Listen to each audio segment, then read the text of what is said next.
Yeah. What up, good Man, what's people? happening, man? Hey man, what they say? Another day, same stuff, same crap. Yeah, yeah, that's what they That's where say. we at. Yep, that's exactly where I'm at. What's going on with you guys? Nothing much, man. Nothing much, man. It's a Wednesday hump day, as they call Hump day. Yeah, I know. It it. feel like a Monday the way I work. Shoot. Man, I know what you mean, bro. Man, I'm trying to there it go. It's on my YouTube. I'm doing this on my YouTube for the first time. Now I'm about to share it to Facebook so it can be on my YouTube and my Facebook. Oh, okay. All right. Cool, cool. Because we already got ours on going on Facebook and on YouTube as we speak. Bam. Just posted the link. There it is. And we are in Hey, full what's up? effect. What's up, Katie? We are in full effect. Good, man. How was your day? It was good, man. I can't complain, man. I can't complain at all. Gotcha. Mine's pretty Same good. here, man. Today was a little easy. For me, I really didn't reach the yard until like 9. Um, Uh-huh. I had to go to a shop, and then after that, I had a meeting. I had a Zoom meeting at what 10:30, and that lasted till 11:30. Shoot, that's lunchtime for me. Right at 12, so I was good. Like, hey, before 12, I was straight. But my students, Yeah, man, they ready, man. yeah, we're gonna go ahead and do this, man. Hey, everybody. We just chit and chat to some people come in and Right, right, welcome to open mic night. You know, right. just if this your first time here, we welcome you all and we want y'all to sit back and enjoy.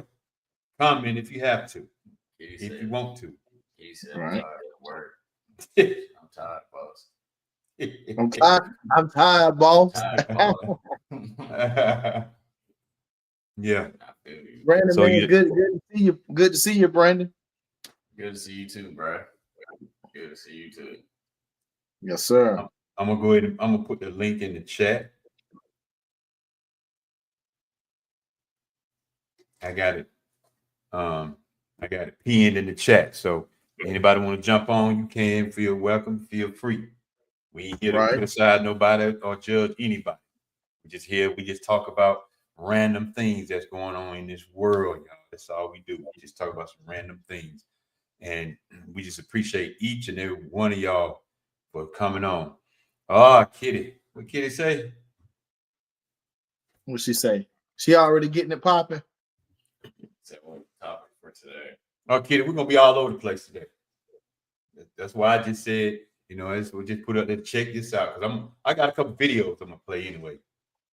Yeah, it was some crazy stuff. I saw this past week has been crazy for the stuff I was seeing on TikTok, Facebook, IG. Like, Lord. It's man, it's some boy. There's so much crazy stuff out here right now. It don't even make no sense. Mm-hmm. I know it's crazy, man. I'm like, I don't even know. Like, it's that stuff that you think about and you tell yourself, nah, I need to stop thinking because that's not happening. And then you see a post that is actually happening. Like, come on, man. Like, really? Well, I know we're gonna get into it, and I'm ready. Yeah, man. I'm trying to share the link on YouTube too. Because you can take the link too and you can share it too on your end. On my YouTube. Uh-huh. Yeah. How you do copy the link and then just send it. Put it on YouTube. See, here's the funny thing. I never know I could put a link on YouTube. Yeah. Yeah, you put a link on YouTube. Why? Oh, As long as you live. In my comments, right? Yeah, in your comments. As long Oh, as you live, you can do it. I got you. I got you. Let me do that. Let me do that right quick. And here go my brother sending me I've been calling my brother 3-4 times a day, all different times of the day. Ain't hit me back. Now, as soon as we get on the line, here we go for Marco Polo. And I'm saying this on purpose because he watch our videos, so I want him to hear this. Man, your brother gonna jump on you, bro. He got to catch me first. I'm still fast now. Oh, yeah. Let me go here. Let me see this. Let me see what this link talking about. Yeah, you can post because I just posted it myself. So what's good, everybody that's popping in here? Yeah. Brandon talking y'all while we doing all this other stuff. I hope y'all having a good day. Go ahead and get you a drink, get you a snack, and get comfortable. Cause we here. I'm interested, or whatever we about to talk about. So we gonna find out. But how y'all doing, though? How y'all feeling? Comment down below how you feel and let me know. And the thing is, Neil, you can pin it too. You can pin that link in your comment section. Man, it won't let me do it from my phone. So let me see if I can do it from the laptop. Oh. Yeah. Because all you gotta do is like I do. I just copy the link and I send it to my messenger. Then I copy it from there, then I put it on there. You said want me to you can jump on. Yeah, no, ain't about no mean stuff. You can jump on. Yeah, anybody that want to come. Anybody. The link is in the chat. Anybody. So if you're comfortable coming up, by all means, come up.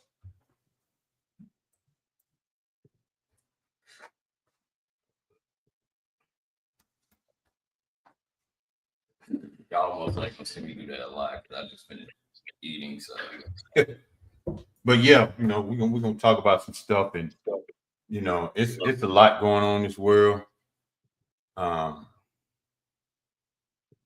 Look at the top of the chat, Kitty. If not, I just send it to you.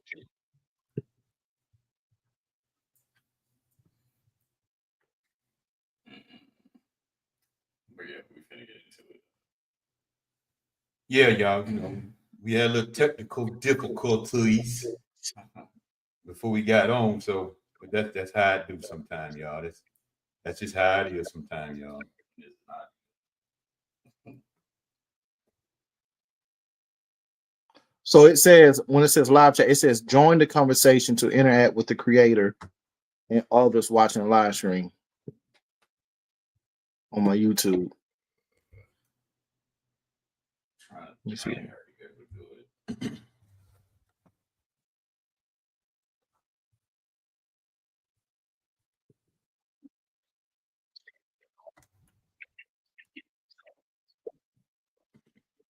But anyway, everybody, how y'all doing today? Hope everyone had a great day. While we just do this little chit chat that we're doing right now, we're just giving people time to come in. This is your first time here, we welcome you. If you're first time here on Open Mic Night, we welcome you. You're free to comment, share, or even join us live if you want to. The link is in the chat. If that's what y'all want to do, hey, feel free. We would love to have you.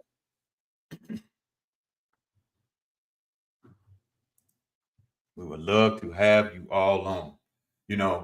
Sitting back watching all this stuff in this world, it's just crazy and sad at the same time. But Neil, I'm here. Talk to me. Neil. Talk to me. Where your mind going? Let me just put this up right quick, y'all. Let me put this up. Sasha, ain't seen you in a minute. How you doing? Hey, what's up, Sasha? Hey. What up, Kitty? Hello. Hey, what up? I'm gonna kick it off like this right here. All right, let's see what we got. And I want y'all to listen to the video very closely and tell me if my man is lying or not. Because me personally, I don't think he's lying. I think he's telling the truth. So let's kick this on off. Everybody, welcome to Open Mic Night. Come in, sit down, enjoy yourself. It's your first time here. Let us know in the chat. Say hey, type of one, just say hello or whatever.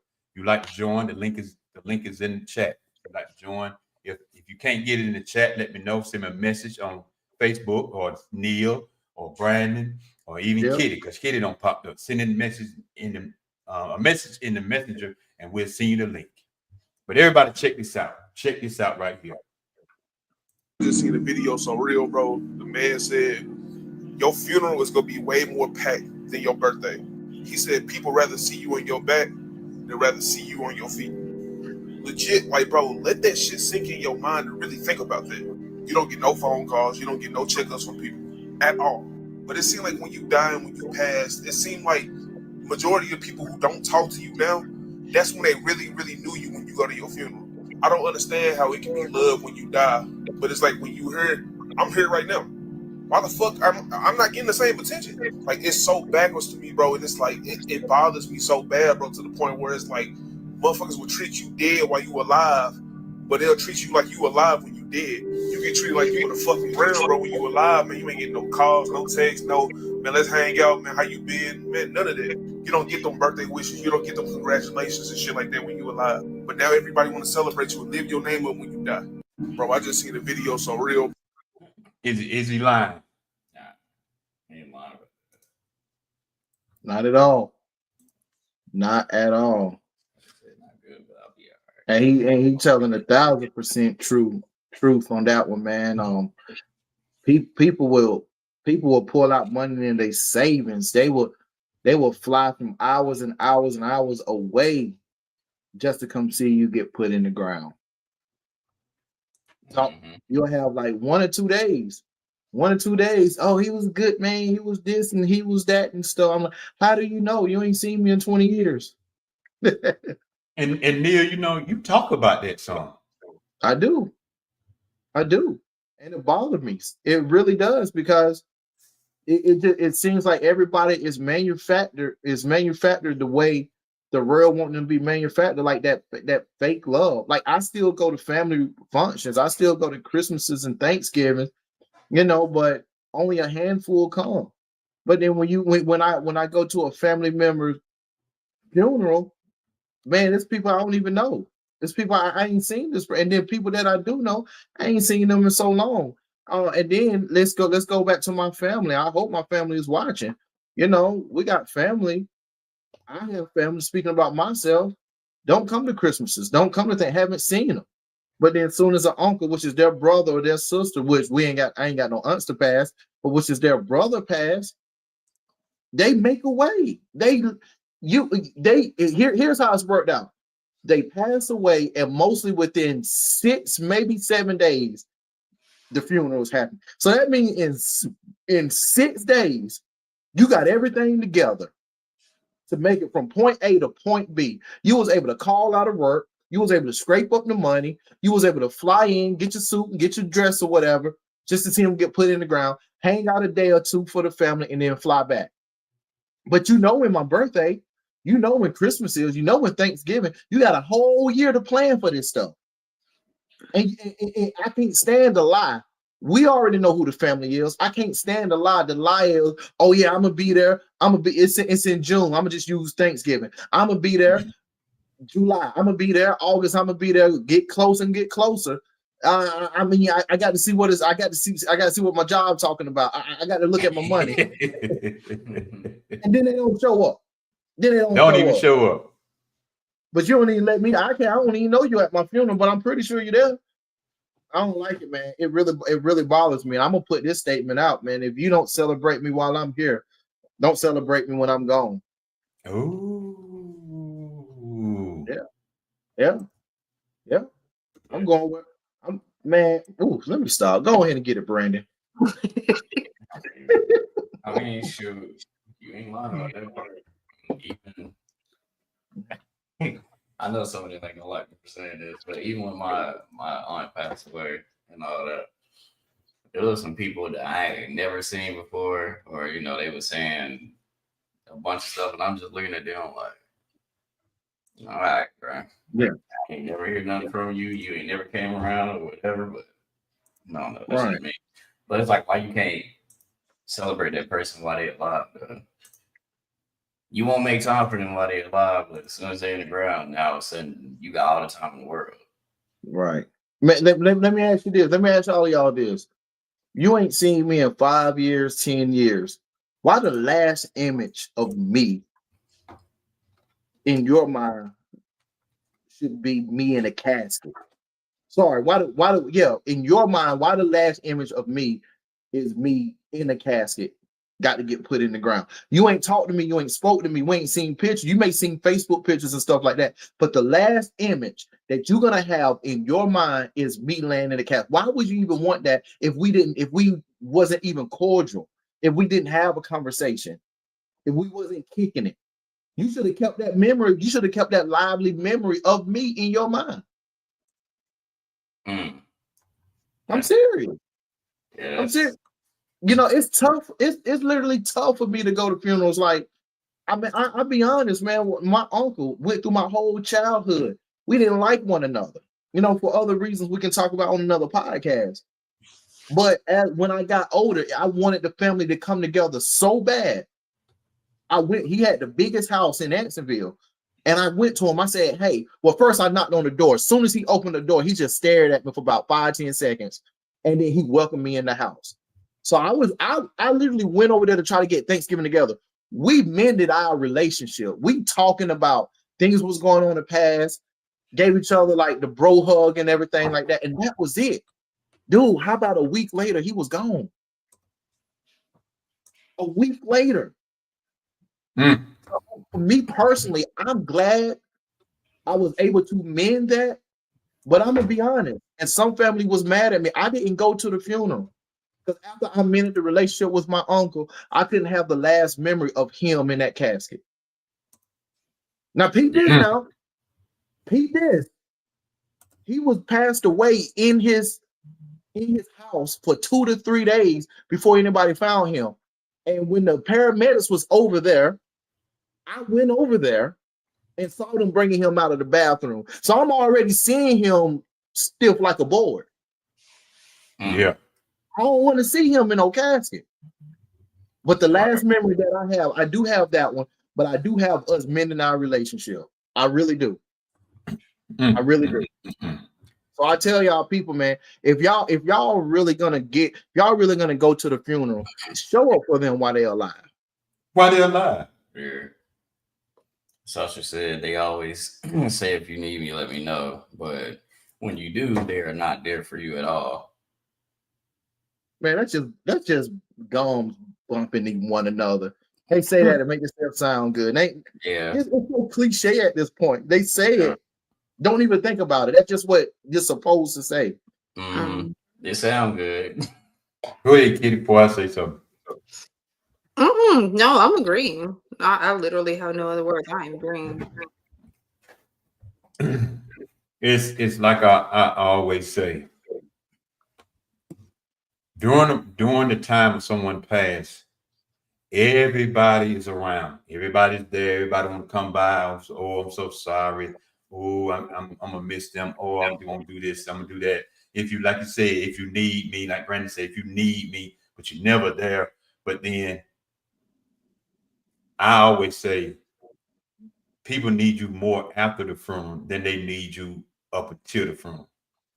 Because when the house settled down, the phone calls start coming through, the text start coming through, everybody stop checking on you. Now reality really settles in.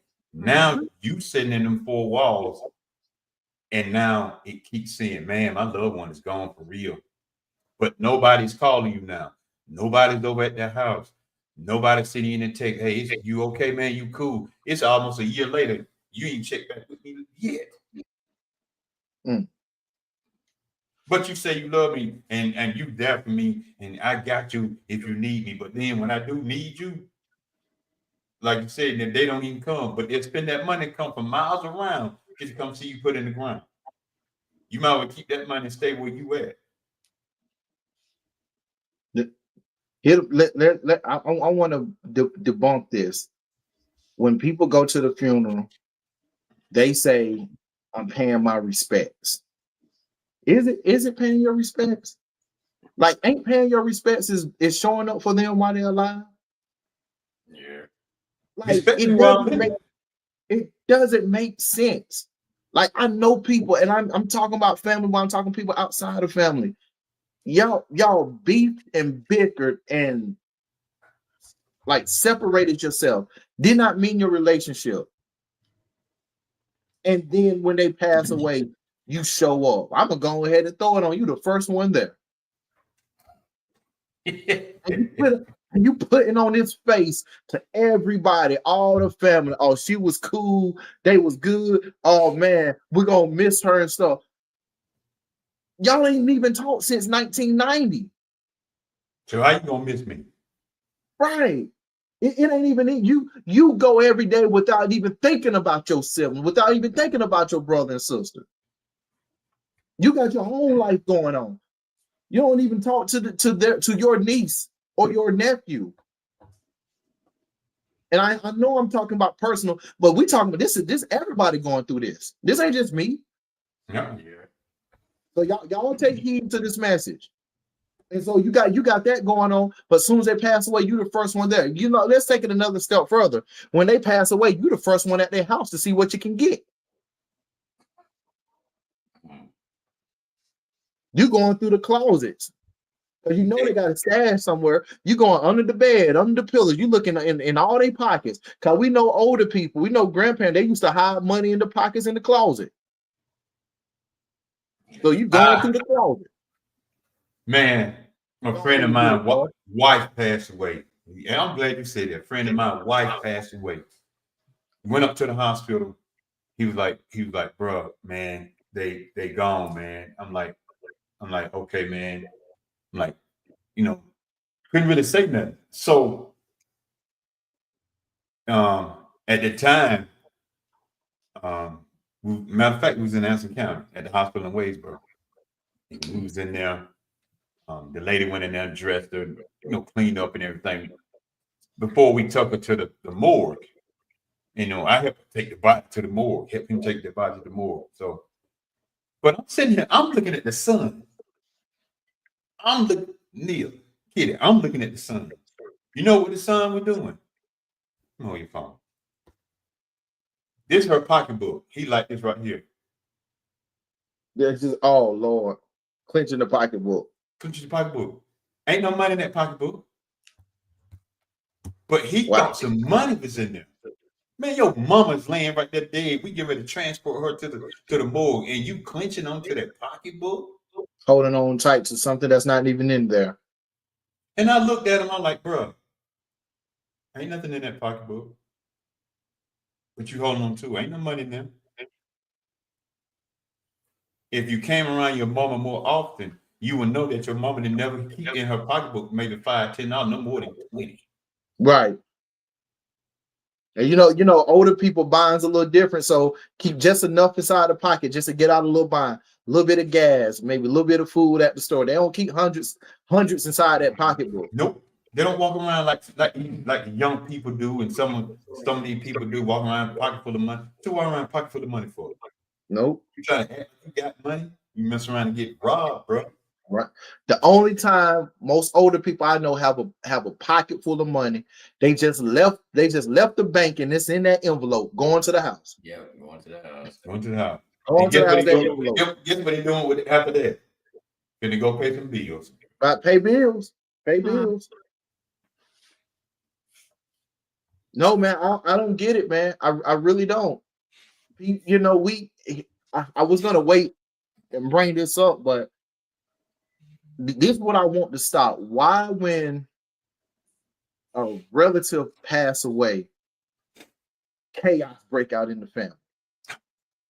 It's supposed to be the time we come together, but because this person got this and this person got that, because he or she didn't leave this to them in the will, now they mad because sibling A got what sibling B think they should got. So now they beefing with the siblings and they mad and they upset. Let me take it a step further. I'm gonna take it a step further on that. Like I said, I'm doing personal because I don't care. My grandma passed away in the early 2008. She's buried on 74 right there in Polton. She don't even have a headstone. She had a metal plate with her name, the date she passed, the date she was born, date she passed. That's not the point. The point is she don't have a headstone because somebody in the family got to her insurance claim first and act like it was lost. And spent the money. She had 2 insurance policies. One for 7,000, one for 9,000. Oh, I'm crashing out. So my All right, grandma no. don't have a headstone right now because, and here's the thing: there's only 4 siblings that had control of any information. So we already narrowed it down who it was. And even still till the day, that was 2008, my grandma still have a metal plate on her ground. It ain't even, if you can't afford to get a plaque or something, that's cool. But she had insurance money. Dude, we had to get the neighborhood to come together to pay for the funeral and the casket. And Smith, because he was a cool family friend, Smith gave us a super discount because we ain't have no money. But how we don't got no money? And there's 2 insurance policies. So I'm just saying, family, guys, when people pass away, keep it together. I don't know one family that came close. I'm pretty sure they out there. I don't know one family that came close in that time of need. What happened? Money, material stuff, possessions, old secrets rips through our family when the grandma, granddad, or parent passed. Yeah. Mhm. It always happens. And I'll leave it there, but And then usually that person that does die are the like the glue to the family anyway. So they're the right. ones that either the glue or the mediators. Mm-hmm. Yeah. And So to you're add 100% on right. and to add on to that, everybody that's listening, most of the time when people leave the insurance policy or will, they already done mapped out and wrote out who they're gonna leave it to anyway. Because a lot of times they look at who spend the most time with them, who come around and take care of them more than y'all that just come around once a month or once a year. Right. They already know. Right. And especially if you got a lot of sisters and brothers, you ain't about to fall in the casket. And the one that really took care of mama and daddy, they sitting there looking at you like this. Right. What you crying for? You ain't even come around. Right. You know, I believe that one that really took care of mom and dad when they pass away, I truly believe they're more hurt than the passing of their parent. Then their mind is there compared to their mind being, okay, what I'm about to get. I think it's that sibling, that distant sibling. When mom or dad pass, now they come in and try to command control of everything, and like, oh, I'm the firstborn, or I'm the baby, and I deserve this.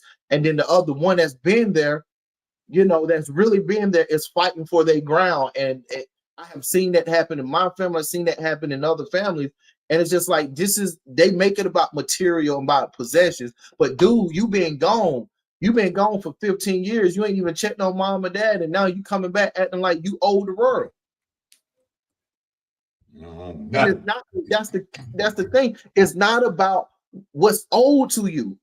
You had a parent that you didn't even come check up. Now your parent is gone. I'm sitting here grieving the correct way, and you're making about who getting the house, who getting the cars, who getting the gun, who getting the guns, who getting control of the bank accounts. This is what you making it about. And y'all want the house, but don't want to pay the taxes and everything that comes along with the house. If Oh, the they house want- ain't paid for, who gonna pay the mortgage on the house? The car ain't paid for, who gonna pay the car note and the car insurance? See, y'all want all this stuff, but you want everybody else in the family to pay for it while you live it. I would start cussing on here, but Hey, this I yours. never heard you cuss. It's yours. Hey, we might have to do just a webinar where we ain't live and then let y'all really see who I am for real when I get passionate about some stuff. But anyway, Hey, Marlo said, let's go here. Why do a person gets mad because they isn't on the obituary? Like they're supposed to get some of the money because their name isn't on the obituaries and don't even give no support to help out with the funeral arrangements. They making it about them. That's a real one right there. I actually know people that was mad because they got pictures of family and stuff, and they mad that they wasn't on the obituary. And you you really mad that you not on the obituary? Like, come on, man. These folks have fit, man. If I can't say nothing at the funeral, I don't know. I'm just gonna turn it out. For what, dude? Boy, I wish you would. I wish you would. I wish That's you why I'm would. like my kids. And like I tell my kids, just have a simple funeral and be done with it. Co- Y'all spending all this money. Now, if you got it, that's what you want to do. That's more power to you. You putting $15,000-$20,000 in a casket that you'll never see again. Shoot, I want to be cremated. So And over the years, what a lot of people don't understand, just because you in a vault, unless you buy one of them show enough expensive vault that's sealed tightly, over the years, because a lot of people don't understand, water running the ground. It's gonna be water in them vaults. It's gonna be water in them caskets if you go back and dig them up and look in them. Oh man, look, dude, they're gonna open up them caskets. It's gonna be dust after a while. Yeah. The only thing a casket do is prolong you from going back to the dust. If you go back and dig somebody up right now that's been buried about 10 years, 5 to 10 years, I guarantee you there's some water in that vault. If not in the casket, in that vault. Because Right. you know why I can say that? Because y'all may think it's creepy and I'm creepy. I watched some of that stuff on YouTube, these guys that bury people, and they had to go back and exhume them back up. I watched some of this stuff because I'd be curious about it. Right. And when they dig them up, it's water in the vault. No, close. Because it's water underground. How you do? You get that well water, which that was some of the best water you ever want to drink. Lord have mercy. Ooh, I know what you well think. Water. Yeah. Now you done told me that. You know what? That's some of the purest, coldest water that comes out of well that you ever want to drink. Because you know why? All the minerals is in that water. But it's more. You could put that water, your water, a bottle of water in the refrigerator, and go get some water out the ground right now. It's colder than what you put in that refrigerator. Now that water cold. I mean, that ground cold. When you deeper you go, that's cold, man. If I mess with you, Will. Let me say this. Let me say this. You said you wanted just a small funeral. I literally, and I'm serious about this. It sounds like a joke, but it's real. I literally, for my funeral, I'm gonna have in my will, like I want somebody to throw a party. I want my funeral to be a party. I ain't saying my body got to be in there, but I'm saying like you're gonna celebrate. You celebrate me leaving. Celebrate me with some ice cream and cake. right. Celebrate me with some balloons. Like literally celebrate me. Yes, people gonna cry. Well, I hope people might cry and be sad. That's going to happen regardless. Celebrate my life. If you know me, if you know who I am, of course I know how to turn on funny and serious. But if you know me to my core, I'm a man of jokes. I'm a man of having fun. I don't want y'all in the congregation all sad and going home all sad. No, throw a party. I'm serious. Like I'm really serious. I want that to be. I bury me discreetly, but if you come together, throw a party. I'm definitely gonna have that in my will. Like my sister, when my sister passed away about 3 years ago, I asked my mom. I said, "How do you want to do this?" She said, "Do it. It had to be the best for me." I said, "Okay, mom." I said, "This is what I'm gonna do. We're gonna have, the viewing and everything." They viewed my sister that Thursday. I buried my sister that Thursday after the viewing. And I said, Mom, I was telling my brother Mike, I said, they're gonna be shocked when they come to the funeral because ain't nobody gonna be in there. It's gonna be a picture. But that's easy for my mama because she didn't want to see her daughter laying there. She did, lost my brother. Now she done lost her daughter, only daughter. Oh Lord. She didn't want to see that. And I said, I'm gonna make it easy for you, Mom. I said, you know what? And I said, this is the type of person I am. I don't care what everybody else thinks. I just care about what you think. Yeah. Right.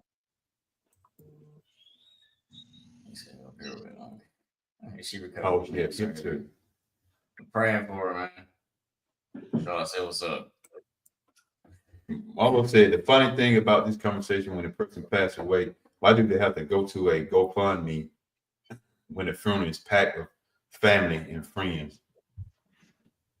That's a good one, and I'm glad I forgot I was gonna say something. I was gonna say the other side of why a lot of turmoil goes in after a loved one passed, mostly a mother or a father, is because honestly, that mother and father was ignorant with their life. I don't think everybody's just sitting back thinking, okay, I'm about to die. And I don't think if they have that mind, they're like, okay, I'm about to die. Let me get my life together. Let me not leave that back to my family.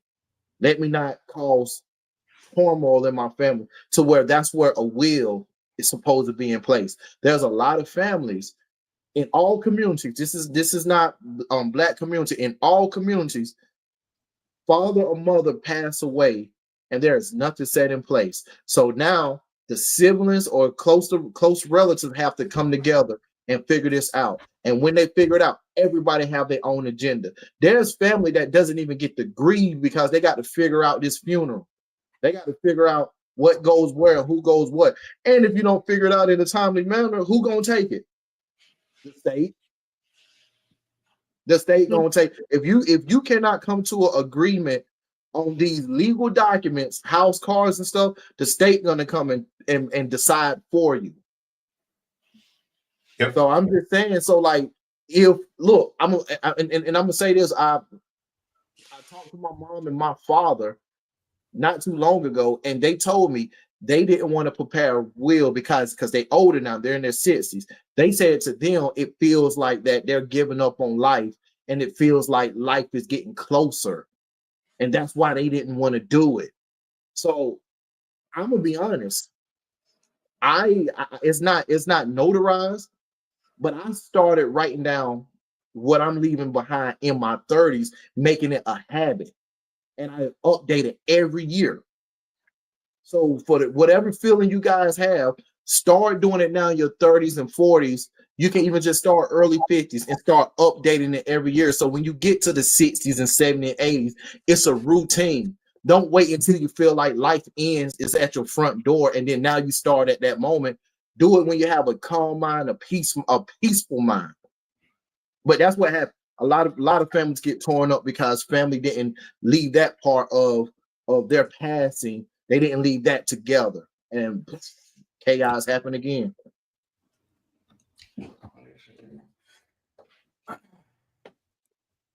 Well, you know I'm not lying because I told you this. I told my sister, if you see anybody crying that never visited me when I was alive or talked to me, throw them out. Doing an Uncle Phil from the Fresh Prince. Like you do Jazz Jeff. Jazz. Jazzy Jeff them suckers.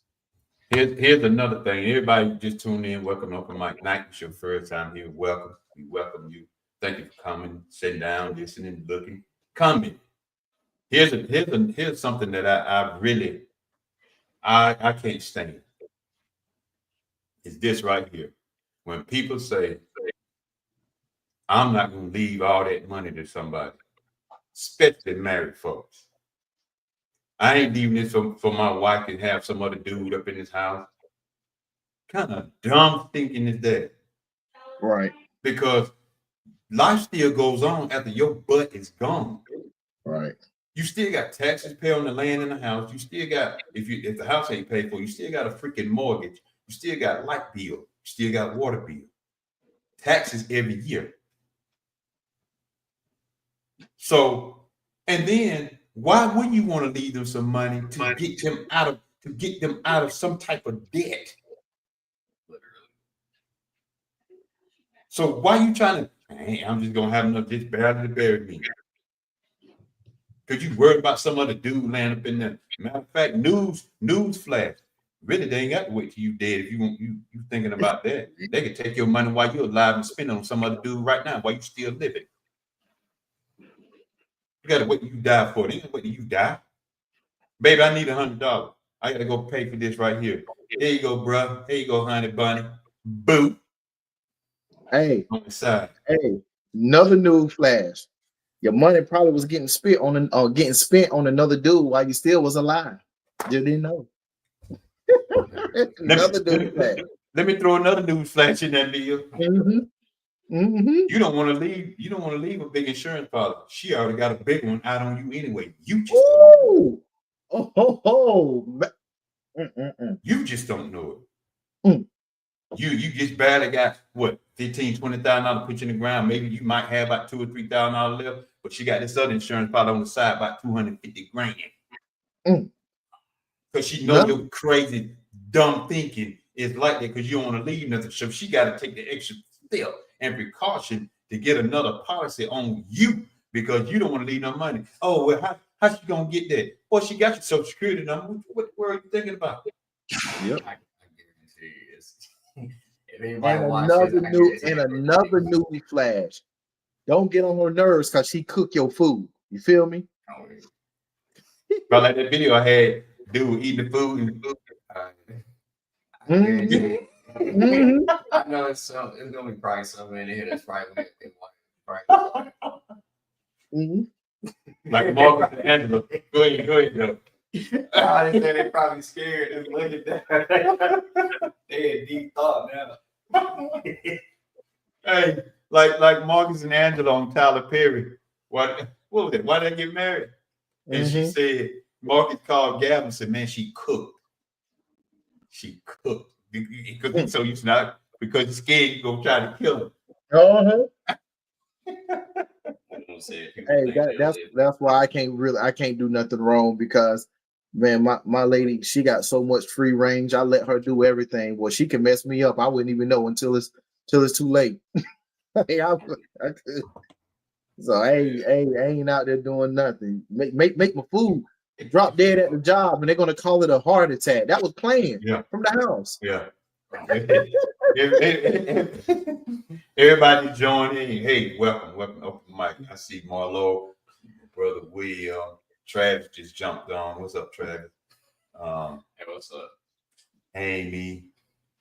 Everybody just jumping on. If y'all still in here, shout you. Everybody. If y'all still on here, welcome. Thank you for hanging out with us today. Feel like jumping on? Hey, the link is in the chat. You feel free all you want to. Come on, join this conversation because I know y'all know some people in your family. I ain't even talking about outside. I'm talking about your own family that have that mindset. You know, I used to work with this guy. When I was at Bob Mayberry. And at the time, he was 20. He was 27. So you're 20, he was 27 at that time. And we was talking. And he pulled up. You know when them Magnums first came out, those cars. Yeah, Dodge Magnum. Mm-hmm. He drove in one of those. They had rims on. I'm like, Dad, man, you must be nice, He said, yeah. He said, my granddaddy left me 40 acres and $1 million insurance policy. He said, I couldn't get the money until I was 25. Mm-hmm. I said, okay. So I said, how old are you now? He said, I'm 27. I said, so you got it? He said, yeah, I got it. He said, but my granddaddy set me up. He said, really? I ain't got to work. He said, I don't. He said, I just like coming out though. He said, but I'm gonna start my own business. He detailed. I'm gonna start my own business. Mm-hmm. He said, but I can go home and just play with the doggone stock market and just be at home. Right. But you see how his granddaddy set him up. Yeah, that's how it's supposed to be. Generational wealth. That's it. That's how it's supposed to be. Now here's the mindset. You said he had 100 acres? 40. Oh, 40. He got 40 acres, and you said $1 million policy or something like that. So the mindset is by the time he get out of here, we need you to add to them acres. Add to them acres, and you can take that money, like you said, messing with the stock market. You can flip that million to a good 100 million, 500 million. You can flip it, and you just keep like, of course, enjoy yourself while you're here, but you keep passing that down, just passing it down and stuff like that, and set it up. Me personally, I definitely would set it up into where like it's kind of constructed to where one person can't just have full control, because it's going to get passed on to that one family member that's going to blow it all in a few years. Oh, 40 acres. Let me sell this to get some money. And you know, 40 acres in Union County is a lot of money. Yeah. A lot of money. You know, back then, and this was back in 2003. Mm-hmm. You know, I know you don't know Kitty back down here, like in Union County, Monroe, but you know what McAllister is, right? Mm-hmm. You know, out there with Target and stuff, all that was farmland. Yeah. And when I first started working, I worked at Square D, then I started working at Bob Mayberry. And the guy, I just said, man, they're gonna sell that land after a while. Oh man, they ain't gonna sell that land. I said, the right one offering that money gonna buy that land. Yeah. They bought that land. You know just where McAllister said it. And you know how big McAllister is. Yeah. Mm-hmm. Just that property right there was $20,000. Oh my Lord. Just that Oh, spot. And that was back in 2003. That's what I'm about to say. It's probably 30 times that now. Like Mhm. it's really. That was So we Kitty, doing I'm gonna make a good, joke. bro. You said you probably don't know about it down here. Think of Western Sizzling in Flagstaff. Okay. That's kind of like the area where he's talking about. All right. Just rural, very rural area, but then got bought out, and now it's really a shopping area, restaurant, have a little small plaza around there, then have a bigger plaza right behind it. All right. Yeah. Okay. And you know, Target is a big store over there, so you can imagine how much that costs. That's the bigger one. You got Target, you have PetSmart right beside it. You have these pop shops popping up a lot. Yeah. You know where they are. Yeah, you got what was I it, hate this Burlington? spot over there, but Spectrum. Boy, you better have an appointment if you go to Spectrum. Man, what? Yeah. And we wait for about 3 hours. Burlington, all them places over there. Uh-huh. And remember that Burlington used to be a Best Buy. Best Buy, Yeah. Yeah. Best Buy's down by the mall now, attached to the mall. Yep. So, It's cool. crazy, man. But you know, that's how these folks think, boy. You mean that you be like, man, get that crazy thinking out your head, boy. You don't want to leave, especially you married. You don't want to leave your wife, nothing, because you're so scared some other dude gonna be up in that house with you, with her. Boy, you worried about that. You better be worried about where you going. Dude, look, let me be honest. I don't even know if a lot of men gonna feel me when I say this. I love my girl so much. And like, of course, when we get married, I love her so much. If I pass first, I would want her to remarry if she wanted to remarry. I'm Why tell them going not to? No, because here's the thing. Who I am as a man, I'm going to take care of her to where, like, if she working or something, it's gonna be on her own.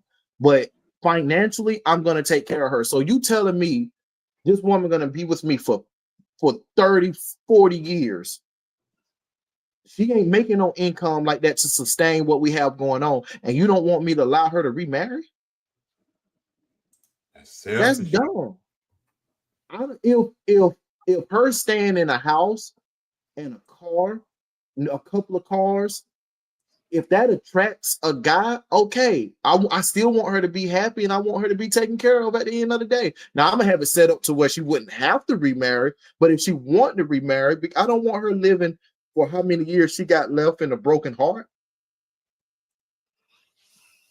That whatever she do after me doesn't erase what we had. And I passed away and gone. Well, I'm up in there with the Lord. I ain't even worried about that no more. Exactly, man. Exactly. I ain't even worried about that no more. Like, you live that life, you make sure your heart stay right with the Lord. But now my focus is to be with the Lord. I'm just saying, like, but yeah, no, I'm definitely not gonna be selfish. Remarry. I want you to. Don't be in a house miserable. Don't spend your last years sad, moping around, and just going to church and let people hug you and pat you on the back. No, find you somebody. Man, yeah. Whatever. Before we move forward, I do want to finish and say this. At the end of the day, we were talking about, the funerals and stuff. And I'm serious when I say this, guys. If you don't celebrate me while I'm here, and it ain't even about if you don't celebrate me, it's cool.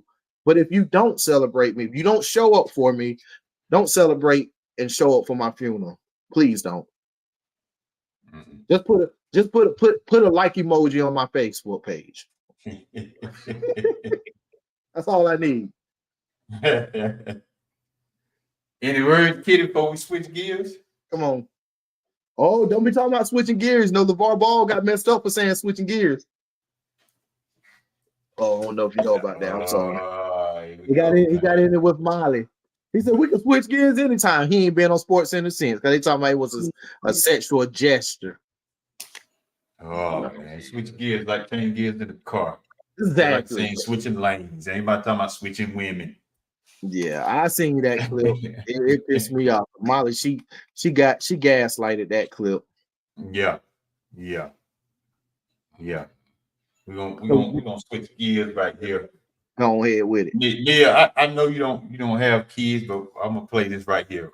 We'll see what Trav said first.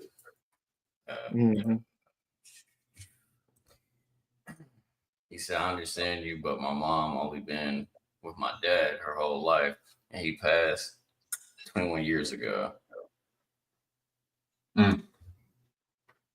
Yeah, I mean, how can I say this?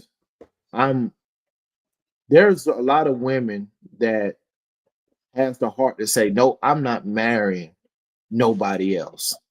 And I'm cool with that.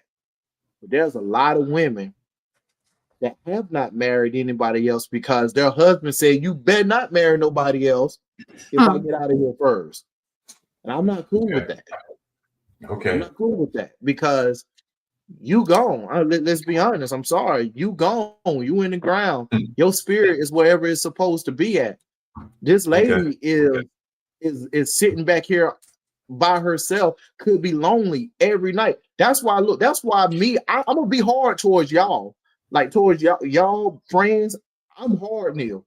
My lady gonna get the soft me because I ain't about to be lonely at no 60 and 70 and 80 years old. I ain't about to be laying my head on the pillow by myself. That stuff may sound cool when you with your friend. Oh man, I don't need no woman. Man, you home in that house by yourself. That is some of the most loneliest mess that you will ever go through. That ain't gonna be me. So whatever she wants, some pink toilet paper, we got it. We don't have pink toilet paper. So I'm just saying, like, a lot of men put that pressure on the lady, and she may want to get remarried, but out of respect from her past husband, she ain't gonna do it. Yeah, and that's cool. That's cool. And that's cool. Like if it's their decision, I'm cool with that.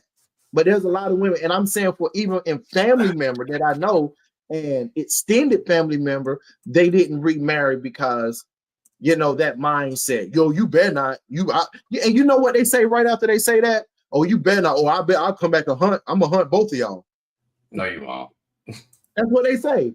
They say I'm gonna hunt. I'm gonna hunt both of y'all. You're like you believe that you want to. You're like you got control over that yourself. Right. Believe that you want to. I'm gonna play this right here.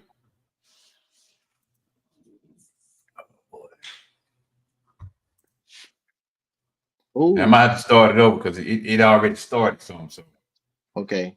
Man shares pain saying his mom killed him or his father for 26 years. Moms, if y'all any moms in here, I just want y'all to listen to this. What kept me away from him? My mom told me that my dad said I was a mistake and kept me away from my father. Every time this been looking for me since I was a kid. Yeah. He's been looking for me. I finally talked to my dad. He's a good dude. My mom told me my dad has not paid child support since I was a kid. I finally meet this. He has like envelopes full of shit proof showing he's been paying child support. My mom calls me. What you doing, baby? What's going on? I'm at my dad's house.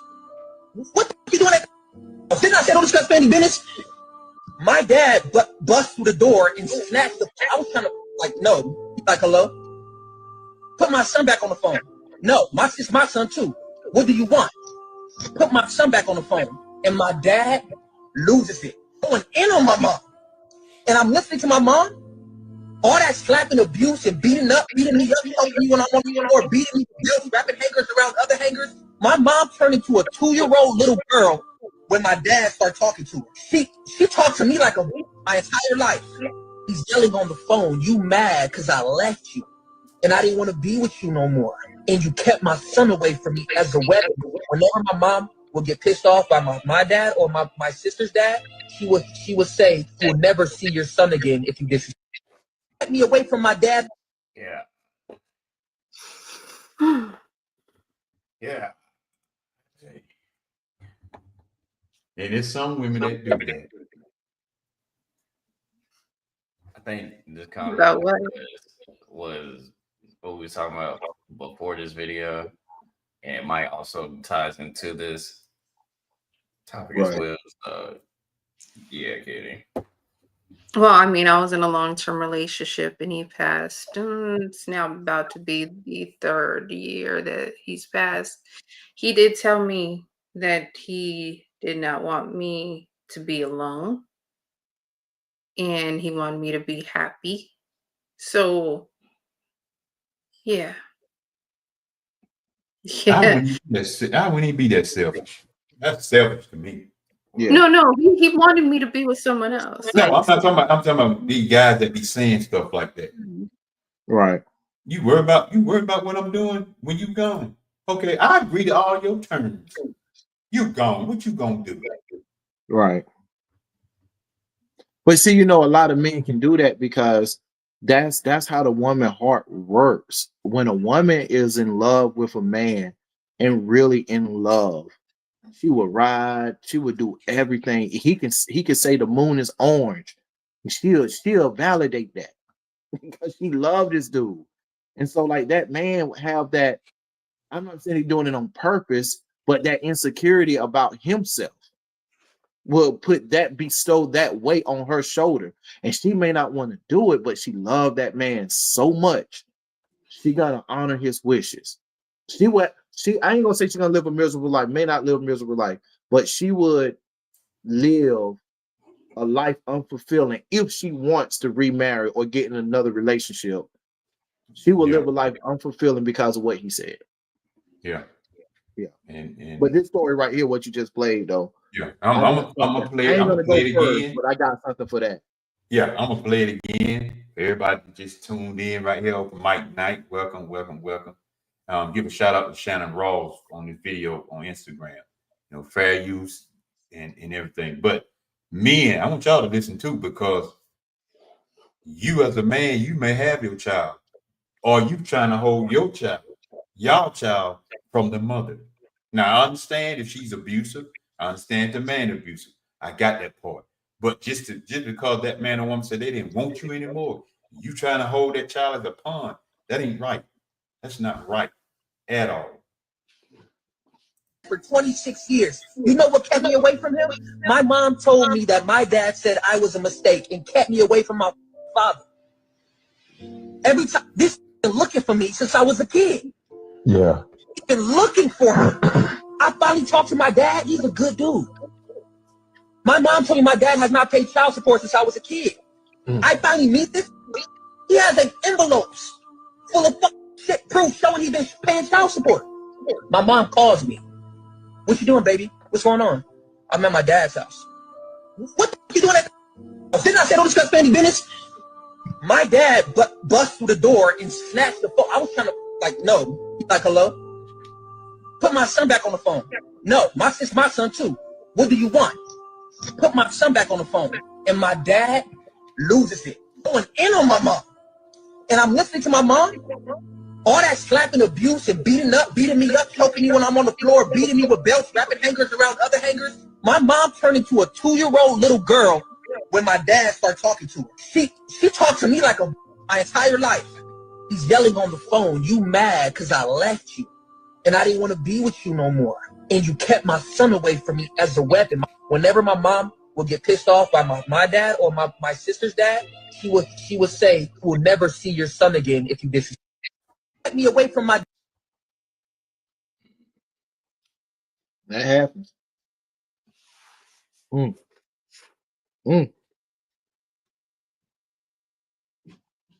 It's a lot of men dealing with that. Like I said, give a shout out to Shannon Rawls again, posting this too. You know, it's a lot of men that deal with that kind of stuff. You know, there's the stigma goes around that men are deadbeats and man ain't in their father lives and stuff like that. I mean, ain't in their child's lives. That's what's been showed and displayed and stuff. I in my heart, I can't prove this, but I feel like there's more men that's in their kids' lives that's been showed. You know, it's almost like that thing that they put us that black men is in prison. But do you know there's more black men in colleges than in prison? And I'm just saying that's the optics that they use. The internet, the TV will make you believe that all men, black men at that, are deadbeats. When that real man is trying, and there's a lot of women, they're not going at women, but this is just a video. There's a lot of women that weaponize the relationship between the man and their son or their daughter. They use their child to try to get what they want and hurt the man in the process. Both of them. And it really breaks some men. And there are some men that can't take it no more, so they do detach themselves from it. But there's men that, like what his father did, they take notes for 18 years, 15 years, how many years it was when they separate. They take notes because they know one day that child is going to come asking questions. They know that. There was this story that this father could not see his kid, and his son found him when he was like 21, and his son was like, why you wasn't this, why you wasn't that? The man pulled out a photo album of all his birthdays, of him getting on the bus at school, getting off the bus at school. He pulled out a photo album of his biggest like prom night, football and stuff. But his son never knew that because his mom's had a restraining order against him to where he couldn't be within a certain distance of him and the kids. But he wanted to show his son from a distance, I was still there, and this the farthest I could do to get to you. And that's all he could do. Son broke down crying, hate his moms now. Hate his moms now. You can control these kids at a young age, but once they get older, they're going to start asking questions, and all your lies is going to start to unravel. Then you're going to be saying, baby, I was doing it for the benefit of you. No, you won't. No, you won't. Doing it for the benefit of you. How you going to do that benefit of me for keeping me from a dad? It's already bad enough. They want you out the house anyway. But they don't want you to raise your kids right. That's why they want the men out of the house. Mm-hmm. I was sharing it with the church Sunday. How the system is set up to have you get the man at the house, but they'll take care of you. But the man can't be there. So now you running loose with especially boys, you run loose with the boys, and you can't control them. But you don't keep the daddy out because of that. Right. It is so jacked up now, the way this world really is now. It is so jacked up, and everybody think everything is, it is so lovely now. Boy, that's a lie. No, Told you that lie. No, it ain't. But did you hear about the fraternity? That dude passed away. Yeah, I did. But yo, before we go there, can I run something by you guys right quick? Yeah, man, go ahead. Man, let me look. And this is serious. This is really ongoing. And I'm probably about to lose a friendship because I know this person watch. But you know I'm all about truth. So I got a homegirl, right? I'm very instrumental in her kids' lives. She got 2 kids. I'm kind of like a father figure to them. Probably about 2 years ago, she came to me. She was like, hey, you're gonna be a godfather again. And I'm like, what you mean? She was telling me that she was pregnant. And it didn't sit right with me. I was like, nah, I'm not. I'm all your kid in my head, all your kids that you're having, I'm not just gonna be that for them. The reason why I'm in these kids' lives is because their fathers is not stepping up, and I've been around them for so long. So fast forward, kid is growing. The kid is probably about 1 year old now. that this really just happened. And I'm asking like who the father. Long story short, because it's little small details. She know exactly who the father is, and she have not told the father that he got a baby because he's married, and she was like she don't want to blow his spot up. She don't want to mess up his life. And I'm You like, already messed it up when you messed with him. huh? You already messed it up when you start messing with him.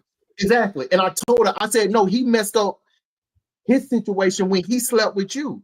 And now you got a freaking child that's been raised and haven't even seen her father one day. So you mean to tell me you about to raise your child without a father? And I can't even be mad at the father at this moment because you told me yourself you ain't even told him. But you want Neil Superman to come and be that for your child. Yeah. No, I can't do that. Mm. I'm not going to do that. You ain't gonna put your cape on. No, I'm not. I got my own situations and stuff now. I still be who I am to them kids because I know that situation. But you haven't even gave the man the decency to say, hey, you got a child over here. I know you got a family going on, but you know what you was doing when you had a family going on. You knew what you was doing. And you know, that's cool. Whatever relationship y'all work out, that's cool. But you have a freaking daughter that you about to raise without a father. And I'm thinking other stuff. Are you thinking what happened if your daughter gets sick and your daughter need the father? Any type of medical issue. Or need that blood. Yeah, you Need that blood. That's what I'm saying. Taking a long run for that. That can go a long way because of that stuff. And here's the thing, she ain't even set up the mother. She ain't even set up to raise this child by herself. No disrespect to you, my love, but you struggling so much. You need this dude in your life for this child. And you steady perpetuating this cycle. Your kids see this 17, 8, and now 1. Baby girl, you end up watching this and let you know this. Not go ahead and tell that man. No, go ahead. Hey, let her have it because I mean, you're gonna do what you want to do at the end of the day, but Yeah. a lot of this stuff can be avoided if you just do what you need to do. You might as well tell him. You might as well. I'm sorry, I'm probably gonna be the mean person, but yeah, you already broke up a home. So Yeah. you gotta deal with it now. Especially, like, I ain't trying to get on you. I don't know you like that. But if you already knew the situation with that, I can't take your side on that. I'm sorry. Yeah. I can't take your side on that. You knew what was up. So, but yeah. Yeah, you already missed that. You don't want to blow up that spot, but that spot already is blown up because the day you slept with him, you blew it up then. Yep. And you see, matter of fact, the day you kissed him, you start blowing it up then. It's how you expecting another man to take care of your child because you can't get the one that helped you make it to take care of it. Because you don't want his marriage to mess up. You slept with him. His marriage is messed up. Yeah, it's been messed up the moment that, but yeah. And that's exactly what I told her. I was like, no, I'm not. For one, you ain't even gave the father the decency to know that he have a daughter, a child, you know, in the world. And I'm like, for me, I go over there all the time. The other two look at, like I said, other two look at me as a father. I'm cool. I've been in their lives for 7 years now, so I'm cool. We got it. But you got a new one in your situation. You shouldn't be having kids. That's a whole nother conversation. In your situation, you shouldn't be having kids, and you ain't gonna tell this man. And now you already just said, hey, you're gonna be a godfather again. Like, no, I'm not. And I told her this. Now we have this conversation. She's gonna be mad that I'm putting out on podcast. That's what she's gonna be mad at. Like, I ain't saying your name like that. We don't know her, so I know that. Yeah. And but the thing is you know the situation once you start. You know the consequences in the situation once you start messing around like that. You already know. It's a chance you can't get pregnant. It's a high chance you can't get pregnant. So you already know the situation. You know the deal.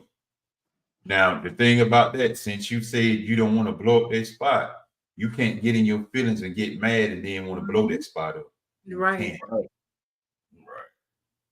Right. Right. Because most of the time, some of them they do that stuff and then they go tell it, thinking, well, if they break up, he gonna come with me, Oh no. or she gonna come with me. That no, or not. Right. Sorry, that you better quit watching all this stuff on what's that, Lifetime and all these other Yeah, TV it's in a shows. Hallmark Yeah, movie. Hallmark. You better stop watching that stuff. That stuff, no, that stuff ain't no real world stuff all the time. That stuff Right. fairy tale. Right. Hey man, I think I sent you a video. It's funny that you said that. I think I sent you a video today. If not, I'm gonna send it when we get off. This lady was explaining the difference between a hoe and a side chick. And I was like, the man that she was speaking to, he was like, ain't they both the same? And she said, no. And one thing what she said, I'll send it to you, but she said, no, the hoe will mess everything up. She said the hoe is dangerous. The hoe will take from you. The hoe will mess up your entire life. But said that side chick, I'm gonna just send you the video because she did it just how she did it. The side chick can do the same thing. Let me see, huh? Well, how do you explain it? I ain't said I agree. I know what Side video you chick talking wants, about. the side chick wants everything to be good and still be able to mess with him. So she'll keep everything to where she doesn't tell the girl or basically. Until That's still Still, it happens, right? until I wish I could find that video on TikTok. Until She said, until he stopped doing what he been doing. I know one thing she said. She said, this the frame of mind that she said about the side chick. She said that side chick, she said most side chicks don't even want to deal in a relationship. They got their own life going. They trying to get where they want to go. They don't need to waste time and energy in a relationship, but they still want to lay down. Like Tina said in that way, but that's what she was saying. And she was like, so with that, she's okay not having, birthdays and Valentine's days and stuff because she know what it is. To where you dealing with the HOE, the emotion's gonna get involved, and whenever you don't do something right by her, she blowing everything up because of how she feel. But I'm gonna send you this video. Okay. If she don't get so upset right there, then she got her own personal man too. Mm-hmm. And that's when the other dude that she messing around with get mad. And this what trips me out. They want the side chick, or the whore, as you say, but they don't want them to mix with nobody else. Mm-hmm. You can't be selfish like that. Right. Especially if y'all came to that agreement. Now that's true. He's spending all this money. Then I see why he's saying that. No, but you're right though. The man can't get mad because in my mind, if the side chick is a side chick, she's probably not only side chicking with you. That's what I remember. Sorry, that's too many sexual partners. No, you know what? There are women that's cool just having that one, but I know some women that in this day and age, there's women that have nice houses and nice cars and they ain't paying for nothing. I know a couple of women and men like that, right? Yeah. Carl, I just sent you the video. I see it popped up. I just know it's pretty short. If you want to, I don't know, like just what you said. Right, we might have to make that a topic. Right, I know the women gonna get mad when they do that, but we're gonna make that a separate topic by itself. Okay, that's cool. That's cool. But just to back. Oh, you got it. No, go ahead. What you saying? No, just to back off that, like that is it really. I have told her how I truly feel about that whole situation, and it looks like this child is about to go through a life not knowing her father, and that bothers me. It really does bothers me. And now I'm thinking, because you know me, I'm like, I might have to take a step back from the other ones, because my heart, I'm that type of person. I can't do for these two and then don't do for the other. Right. That's how my heart is. Like I was about to ask you, were you like somewhat close to the youngest? Yeah. Oh yeah.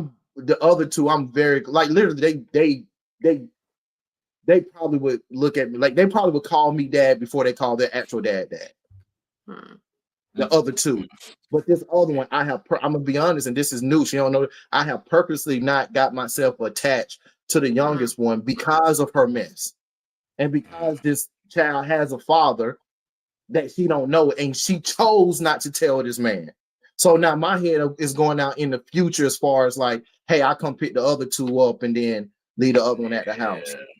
You know, I don't want to go through that because it's not fair to her, but at the same time, I'm not about to be an enabler of your actions. Right. Yeah. If she is watching this, you gotta think about like damage that you're doing, not only to that father, but the child. Yeah. You gotta think about the long term damage. Yeah, it's bigger than what's going on now. That's my problem. That's my problem. She's looking at the wrong optics. She's looking at blowing up the man spot, but I'm looking at the child growing up without a father. Exactly. That's gonna damage her because it's gonna come a time where she's gonna ask you questions. Or if you don't find them. If she don't find them on her own. Yeah. Because it's a lot of kids that's smart nowadays. They do the research on their own. And they'll find. They can just start off with Ancestry, 3andMe, and all this stuff. That's just a good start. So you ain't gotta have a name now. She gets some dings.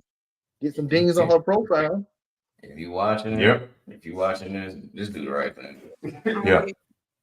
I want to play this video, and I heard about it a couple weeks ago, and I'm like, do you want to be in a fraternity that bad that you're willing to be unalive in a situation like that? It's sad, and it's fair use, and I got this from Roland Martin, so I got to give Roland his credit.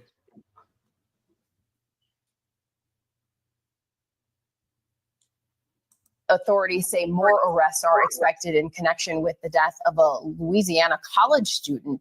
23-year-old Caleb McCray is charged with manslaughter and criminal hazing in the death of 20-year-old Caleb Wilson. Police say Wilson died in an off-campus incident where he was allegedly punched multiple times in the chest while pledging Omega Psi Phi fraternity. Wilson was a junior from New Orleans, majoring in mechanical engineering at Southern University.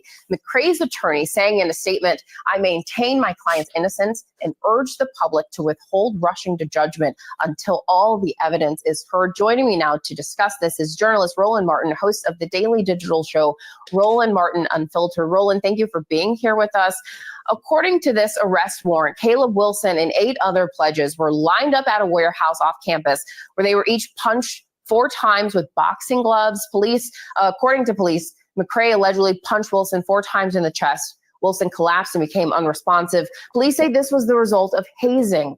Explain to us what hazing is and why it can sometimes become violent and physical, even when people know about the dangers. Well, hazing varies, and so it may involve drinking, it may involve forcing somebody to run, doing various things. You've had cases where people have been forced to consume massive amounts of water. We see this with historically white fraternities, historically black fraternities. The problem that I have is, I have despised hazing my entire life. In April, it will be 36 years, since I finished pledging Alpha Phi Alpha, historically black fraternity. And the pledge process was changed because of this. And it is sinister, it is evil.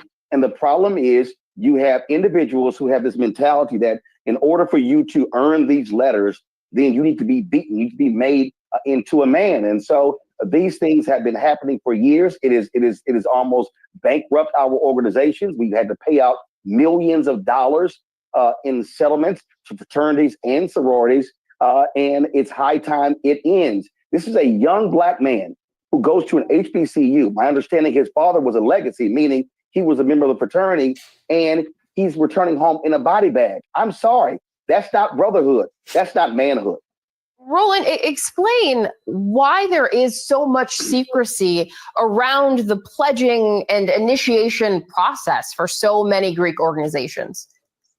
Well, first and foremost, again, and people don't understand, historically Black fraternities and sororities are far different than historically white fraternities in terms of, so for us, it's a lifelong commitment. And so when you talk about when you pledge, it's all about how do you have a line. That's those, when you pledge, you have a line. And then how do you establish a brotherhood connection with your line? So when you come into the fraternity, you understand what that means. And so those things are indeed important. The problem is when you have individuals who are 18, 19, 20, people who actually graduated, who have this notion that I need to physically beat somebody in order for them to be accepted into my fraternity. And then you have this also the psychological thing of, well, you're called a paper member, or you skated into the fraternity, meaning it was easy for you. And so it's the peer pressure. And I've made it clear, I don't give a damn what you think. The reality is what makes a great alpha, like a Thurgood Marshall or Dr. King or Jesse Owens, is not what they accomplished in college, it's what they did after college. And so that's the problem. We have individuals who are committing heinous crimes. And these individuals, if they're found guilty, should go to prison, every single one of them, because that young man is now dead. He will never even be called a brother because he never finished the process. And that's what's so shameful about this. And Roland, I mean, we've heard about these cases before. We've heard about plenty of them in the news before that have, of these hazing cases that have resulted in death. They've been addressed on campuses around the country for years. What more needs to be done?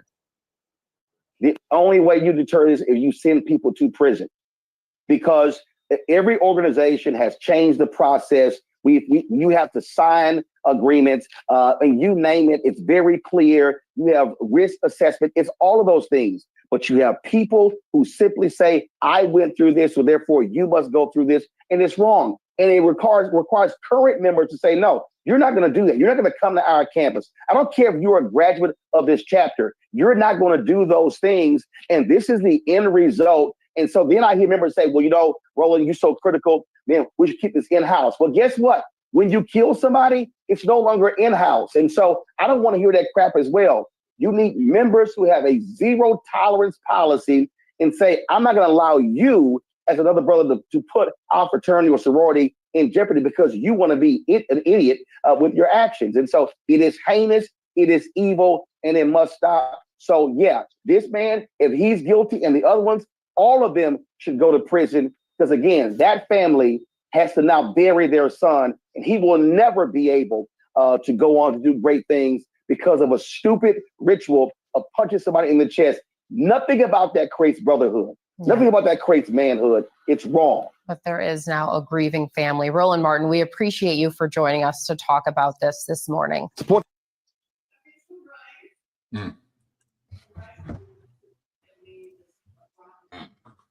Sad, man. Repeatedly. And people, if y'all don't understand, you getting hit in your chest repeatedly can stop your heart. Yeah. That's why I don't play. Even when I play around, even if I play around with Brandon or some of the guys, that's, you know, we might, you know, punch, you know, like be playing punch. I don't fool around punching somebody in the chest. Yeah. And like you can kill somebody.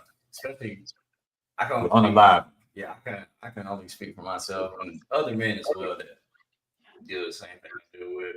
But if you have a port in your chest, that ain't nothing to play with. So, but just in general, getting punched in your chest, though, like, nah, that ain't it, bro. That ain't it. That's, you know, that's what happened to that football player, Damar Hamlin. I mean, it wasn't punching, but remember when he got hit on the football field about 2 years, maybe 3 years ago, the dude's shoulder went into his chest and his heart stopped immediately. He was standing for about 2-3 seconds and he fell backwards. Luckily, he was an NFL player. Ambulance and people was right beside. They was able to revive him. So you can't hit somebody repeatedly in the chest. You can stop their heart, and you know that's dangerous. And I mean, I never went to college, and even with that, when I thought if I was going to go to college, would I pledge? And all the stories that I heard, I was like, no, like I'm so much of a leader and alpha, I could not put myself purposely through hazing to be a part of something. No, for real. Couldn't do that. I couldn't do it. I couldn't do that. Like I really couldn't. It's almost like trying to join a game. Pretty Yeah, much. no, that's what it is. That's what it is. Trying to join the game. It's like, no, and then here's the thing. Yeah, I'm not joining to be the leader. I'm joining just to be a bottom member. Like I Literally. gotta go through this just to be a street runner? No. Yeah. And once again, that was fair use, and I got that from Roland Martin. So, you know, I watched him Roland. Roland have a lot of interesting stuff on there. Mm-hmm. A lot of interesting stuff. I need to go find some of the Black Eagle. I know a lot of people don't know nothing about the Black Eagle. I know they don't know Joe Madison. You know, he passed away last year. A lot of people don't know nothing about him because he was on. I watched him, heard him on satellite radio. So I know a lot of people don't know about him. But he drops a lot of history, and he say a lot of stuff that we should be paying attention to. But man, just to sit there, and they're not just hitting you like this. Even though they got on boxing glove, they coming around whether they left or right, and they coming around like this. Yeah. Some of them take boxing classes, so they know how to Right. get And so I said, you want to be in a fraternity that bad that you are willing to die? Nah. Mm-hmm.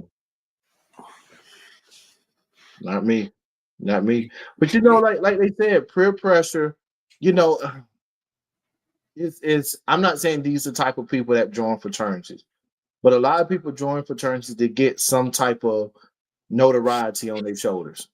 And there's some people that used to get picked on, was not cool, and stuff like that. And now they want to be cool. And the fastest way to be cool is to go through this, to be, the being a fraternity and stuff. Like, I really don't know, but I know some of my friends that have joined. And I'm just like, what is the reason? But never been to college. I don't have that desire. So I really don't know. Yeah. And we're not talking bad about fraternity. That's something you want to do. That's something you want to do. But I'm just saying, are you willing to go that length to join something like that? That you, we don't know a lot about a lot of these hazing. A lot of this stuff really just not starting to come out. Right. It's been going on for a while. But do you think you're gonna punch me in my chest or we gonna run a fade? Yeah. I'm punching back. I mean, for me, man, reflex always just took over. For real, that reflex kick in. You remember back in the day in school, they would push you up against a locker and push you up on your chest and knock you out. Right. Like that. That was dangerous doing that. Just putting pressure on somebody's chest like that for a long period. Because they would have, I think it was a challenge at one point where you would like hold your arms like this and it would press up against and you just like pass out almost. But some people actually pass away from that. Yeah, I didn't know anything about that. It's like old, but all these old challenges. Like, you remember they had the crate challenge. Oh my God. And I say to people, most of these people that create these challenges don't even do them. They watch you do it. And make money. Off you doing this. I see one dude fall, one woman fall square of her back. So you're gonna do these challenges and then you get hurt and you can't work or you get paralyzed from this stuff. But y'all want to do these challenges. I give you a challenge. Y'all like challenges. Here go a challenge. Pick up some books and start reading. Boy, I guarantee somebody. Educate yourself. They ain't doing that. They're not doing Learn that. the different. Some of y'all don't even know the different laws in your state, They ain't doing that. your county. I was about to make a joke. Now I'm gonna make a sad joke right quick, man. I actually work at a college. In my position, I'm able to teach people to drive trucks, but we have this thing called Anson Advantage. Anybody that stays in Anson County can go to the local community college free of charge. Free. You don't have to pay nothing. I'm literally going everywhere. I'm going to Murderwood. I'm going to low projects, high projects. I'm going Morgan, Linesville. The one consensus, this dude looked at me. I said, yeah, man, to go back to school. He said, I ain't about to go back and read. That's what he said to me. Wow. I ain't gonna Wow. This is literally what he said. No, his exact words. He said, I'm at Tyson making $1,000 a week. I'm not about to go back to school to read. Don't that sound very familiar? That's what he said. His exact word. And I was like, look, with that ignorance, I didn't even know how to respond. No, you okay with $1,000 a week? And I ain't saying this for no flex, because this definitely ain't a flex. I pay that in rent. I pay more than that in rent. And how he looked, the look on his face was like I disrespected him. I ain't about to go back and read. That's Man, Like that's what I'm saying. It's funny, but it's sad at the same time. It's man, that's sad, it's man. sad, bro. But it's like that's crazy. That's how some of them things. They're like, hey, I'm making this money. Why should I go to school, or why should I like learn this, learn that, which could make you more money? Right. Yo, $1,000 a week is good. 21 and under. Not when you're 30. Not when you're 30s. But that's the thing. They be so caught up in it, early 20s and a little bit younger than that. But early 20s, that they be thinking, that that's the life. But when you hit 25 and older, then it's like it start to kick in for you. No, but what I'm saying, the people I was talking to was like my classmates and stuff. They mid 30s. They should know $1,000 is nothing but taxes somewhere. That's really taxes, bro. Gas to go home to work, get you some groceries somewhere. Man, that's and possibly man, that's rent. crazy, man. But Man, anybody that's sad, man. Very sad. And I just want to throw this plug. Anybody looking to get their CDLs down in the Anson County area, let me know. You can go to college for free and get your license. So hit your boy up. Oh shoot. I'm serious. Man, I'm serious. Well, that's sad. That's sad, man. Said I'm making So you don't want to read. It was the smacking of the lips. I'm making $1,000 at Tyson a week. I ain't about to go back to college to read. It's just the way you doing it, bro. That's what's getting They just better than everybody over there. I'm just saying it's the same thing. So since you work at Tyson, you get $1,000 a week. You just think you better than everybody. Okay. Yeah. He said it was like I looked down on him. Like, dude, dang, bro. Man, that's not where it's at. That's sad, bro. It's very sad. Sure, I will want better for you, gang. Like, but the way this generation is, they don't care. Yeah, they don't care. And the funny thing is, like, and I never flex about my money. I could have told him how much I made, and he would have felt bad. If he take $1,000 a week, get out of here. You must know who that is. Yeah, she in the other room. She want that. Hey, she want her CDL, bro. Oh, you gonna count her out? Girl, you ain't driving no truck. What you think this is? Tell me what to do. I know, right? And you better not you don't tell me what to do in the chat. Go ahead and tell them. Okay. What you got for us, Cole? I know you got something else. No, man, I'm sitting here. I'm still looking at that right there, like, dang, bro. Go back. Yeah. I ain't gonna go back and read. It's wild. You're not going back to read? Yeah. What? Yeah. Expound on that, please. Like that's what here's the thing though. There's a lot of people with that mindset. Mindset. How do we get out of that? How do we teach the generation to get out of that? How do we give them that desire? And I know that's crazy because we shouldn't have to give somebody that. They should have that themselves. But people like us who like reading, who like growing and getting more money, how do we instill that into the generation? Then expand it. Because the sad thing is, let me say this right quick, the sad thing is, the young kids, the people who can do something about it, I don't believe they really looking at us like that. They looking at that person that's working at Tyson getting $1,000 a week. Well, it was crazy. Cause that much is true, bro. They really do that. Because I had a conversation with a couple of people like that, and they move like that. They see, you know, oh, making $1,000 a week, that sound good, but over time the bills catch up on it. If you know, Right. 20s or whatever, $1,000 don't mean nothing. Yeah. Sure. Look, $1,000 a week is good when I'm in high school. I don't pay no bills.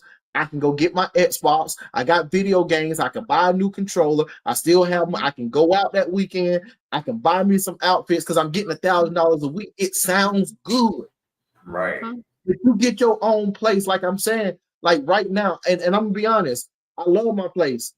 I'm not even at 800. Like they probably don't even know this what I'm about to say. I'm not even at 800 square feet, and I'm paying about $1,600. So your $1,000 a week is already gone in rent. Literally. And the place where I stay at, you got to have renter's insurance. Everything you pay for everything. You pay for every single service. And that's not including utilities, that is not including Wi-Fi, that's not including That's everywhere now. Now insurance is required everywhere. Yeah. Now if you know how to move smart with your money and all that stuff, then you should be good. But if you don't, right, I pray for you. And that's why I thank God for allowing me to be good with my money, because I mean, I know how to plan and stuff, but I'm like, going back to the conversation, you bragging about $1,000 a week. You don't want to go back to school and read. It's free. It ain't like you have to pay to get the money up. It's free. So this is the thing, especially when you're at a young age, they don't want to expand their mind. They think like, oh, I just barely got out of high school. Why are you telling me I have to go back into school? I just would rather make money. That's what their thinking is. And then there's some people that still have that thinking within their 30s or 40s when they're like haven't been into high school for the past 10, 20 years. They just don't want to expand their mind and learn anything new because they're happy on whatever amount that they're making wherever they live. Now, right. They don't, and they only see what's in front of them. They don't see the bigger picture of it. They don't want to work for it. They don't want to. They have this mentality of like, I'm happy where I am. I don't have at least stress that they feel is too hard. But they feel like, okay, well, if I go to school, this is taking away from going out, from whatever. You know what I mean? So it's taking them away from anything. And then, like I said, there's just some people that don't want to learn, period. They just don't. No, if you're comfortable. And I agree with you, because what I was trying to tell most of the gentlemen I was speaking to, it's not an either or. You can do both of these at the same time. You can go to work and get your $1,000. They got hybrid classes to where you can be strictly online. If you don't want to come to the campus, you can come to the campus if you want to, but they have hybrid class. They have it set up. You can put in your work whenever you want. You got 14 days to put in one assignment. Now, after 14 days, yes, you get kicked out of the class, but you can wait till the 13th day, do one assignment, you good for 14 more days. Right. Literally. So what I'm saying, it's not a Tyson or college. Right. No, most people who are successful is Tyson and college. Mm-hmm. Like if they comfortable with that, by all means, that's you. But when it comes to success, bro, it's gonna be some sacrifices you're gonna have to make, bro. It's bigger and better things out here. And you can't you can't say, man, they they're just sticking up. They taking everything away from them. What they taking from you? If you're not even reading, you don't even know what's going on. Right. I don't even know. If you're not even taking the time out just to learn something a day, you don't even know what's going on. You're gonna be shocked. That's why a lot of them are so surprised at what's going on in this world of today. You know why you're surprised? Because you're not paying attention. You know why you're paying attention? Because you don't pick up nothing to read. And it goes all the way back to the quote what Malcolm X said. If you want to hide the truth, put it in the book. And like you just said, Neil, and like Kid was saying, like Brandon was saying, if you don't want to pick up a freaking book and read, they ain't hiding nothing. They got it right there in front of you. You just don't want to pick that book up and read it. Mm-hmm. But you'll read all this other stuff that ain't processing and putting you no further than where you're at. But you'll sit here and be like, wow, man, I just read this today about this book. What that got to do with me? That ain't got nothing to do with me. Give me something that's going to help us elevate to another level in life. So if you can't give me that, I don't care what you read, because such said this right here, that's funny. I love Dave Chappelle. Dave Chappelle is smart as hell. If you he's pay very attention smart. you pay attention to what he's saying some smart stuff. He just put it in the joke sometimes, but if you pay attention to that time, he be talking dead serious about a lot of stuff. Oh yeah. Eddie Griffin is smart. Yeah. Yeah. And he would tell you right quick, I know they're gonna try to shut me down. Eddie Griffin said, I know you're trying to shut me down. Dave Chappelle said, you can't shut me down. Yeah. Now, just like my man upcoming man, and he came out of nowhere to me, but I had been watching him. Pastor Philip Michael Anthony. This brother said, how you gonna shut me down when I'm already shut down, but not by you? Mm. Dang. I'm like, he's a pastor that say what he want to say and what he should say. If you're gonna preach the Bible, you can't shut that down either. Right. And he's the fastest growing pastor right now. The millennials love him. And I'm sitting there, I said, now I've been watching him about a year. I'm like, this dude is talking straight up. He tell you about his life, but he been to Rikers Island. Most of y'all go to prison. Yet if y'all never been to Rikers Island and even heard about it, you couldn't survive it. Right. Especially in here. I want to say something. You said something. You said Eddie Griffin. You said he's smart. Eddie Griffin had a stand up, and one thing I love about Eddie Griffin, he always dropped knowledge in his stand up as well. And he said, don't think, pick up a book. He said, no. He said, think for yourself. It's not illegal yet. Pick up a book. Yeah. He said it's not illegal yet, and he said pick up a book. He said reading is fundamental. It's for your life. And he said, he broke it down. He said, reading is fun to your mental. Yeah. And when he said, I was like, oh my Lord, it's like, yes, whenever I grew up like that, to where books wasn't in my face. The first book I ever read was the Bible. That really got me into reading. And when I started reading other books, I'm like, why I'm sitting here reading pages? But then I noticed I'm enjoying it. I'm enjoying reading. And that's where my desire for reading coming from. So now I'm to the point to where I'm reading, I'm forming the videos, the thoughts in my head as I'm reading whatever it is that I'm reading.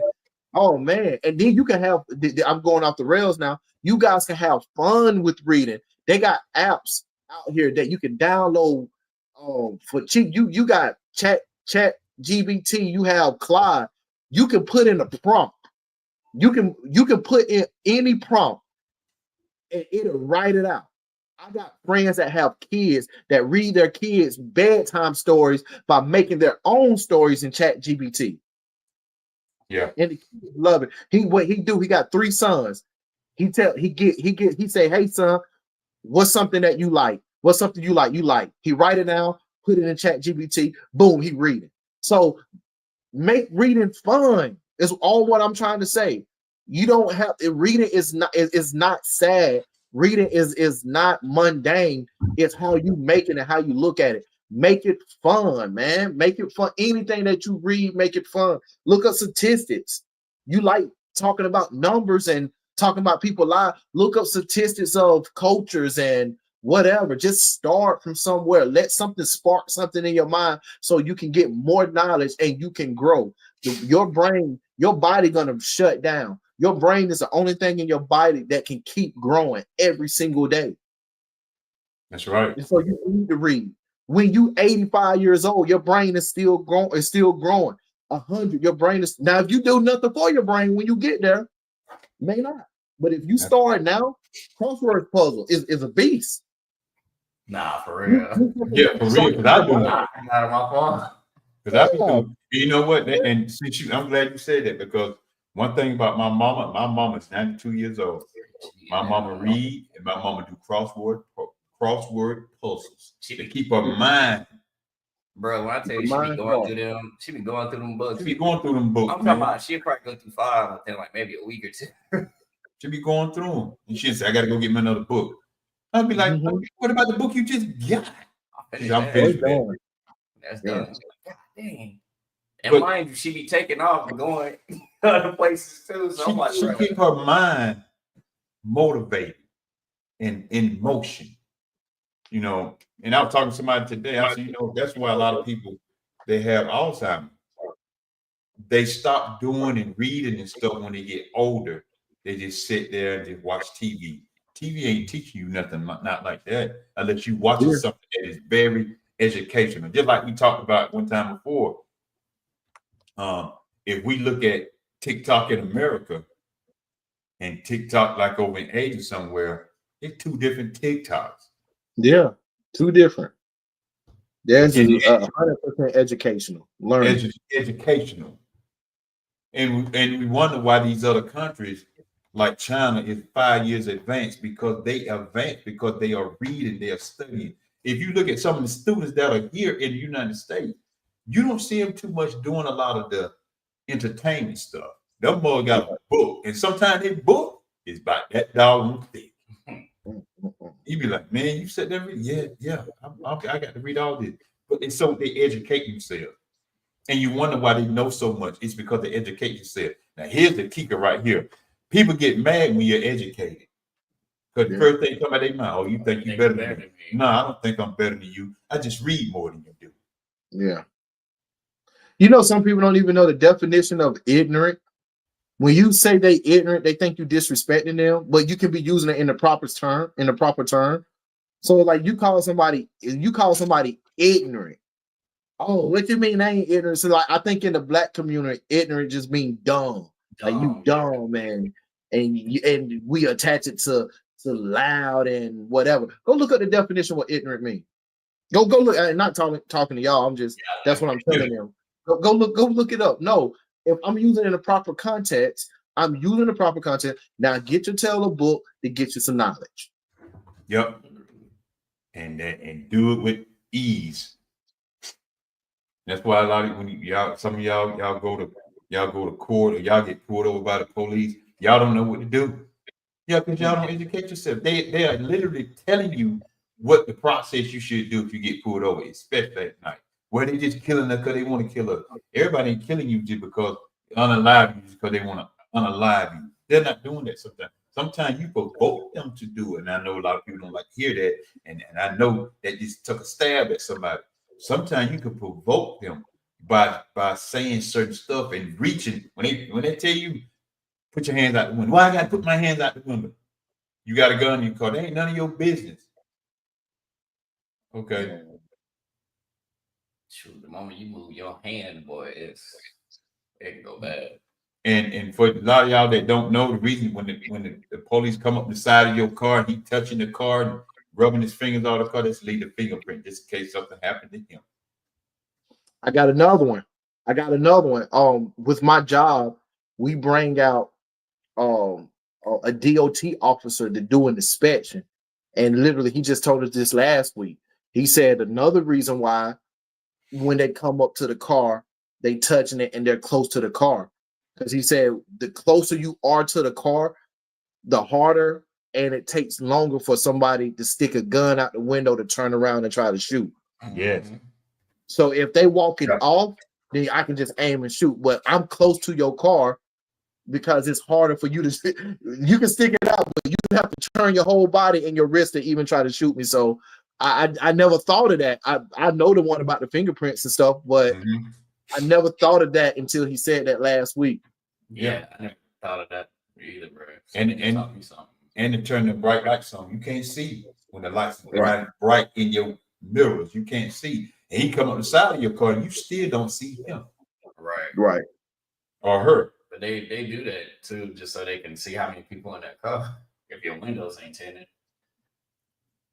I want to say this too. If you guys gonna give the police officers a hard time, I know there's a lot of unjustly things going on, but most of the people that I have encountered, if you cordial with them and you respectful and you got nothing going on in your life, it's a checking out information, then you're gone.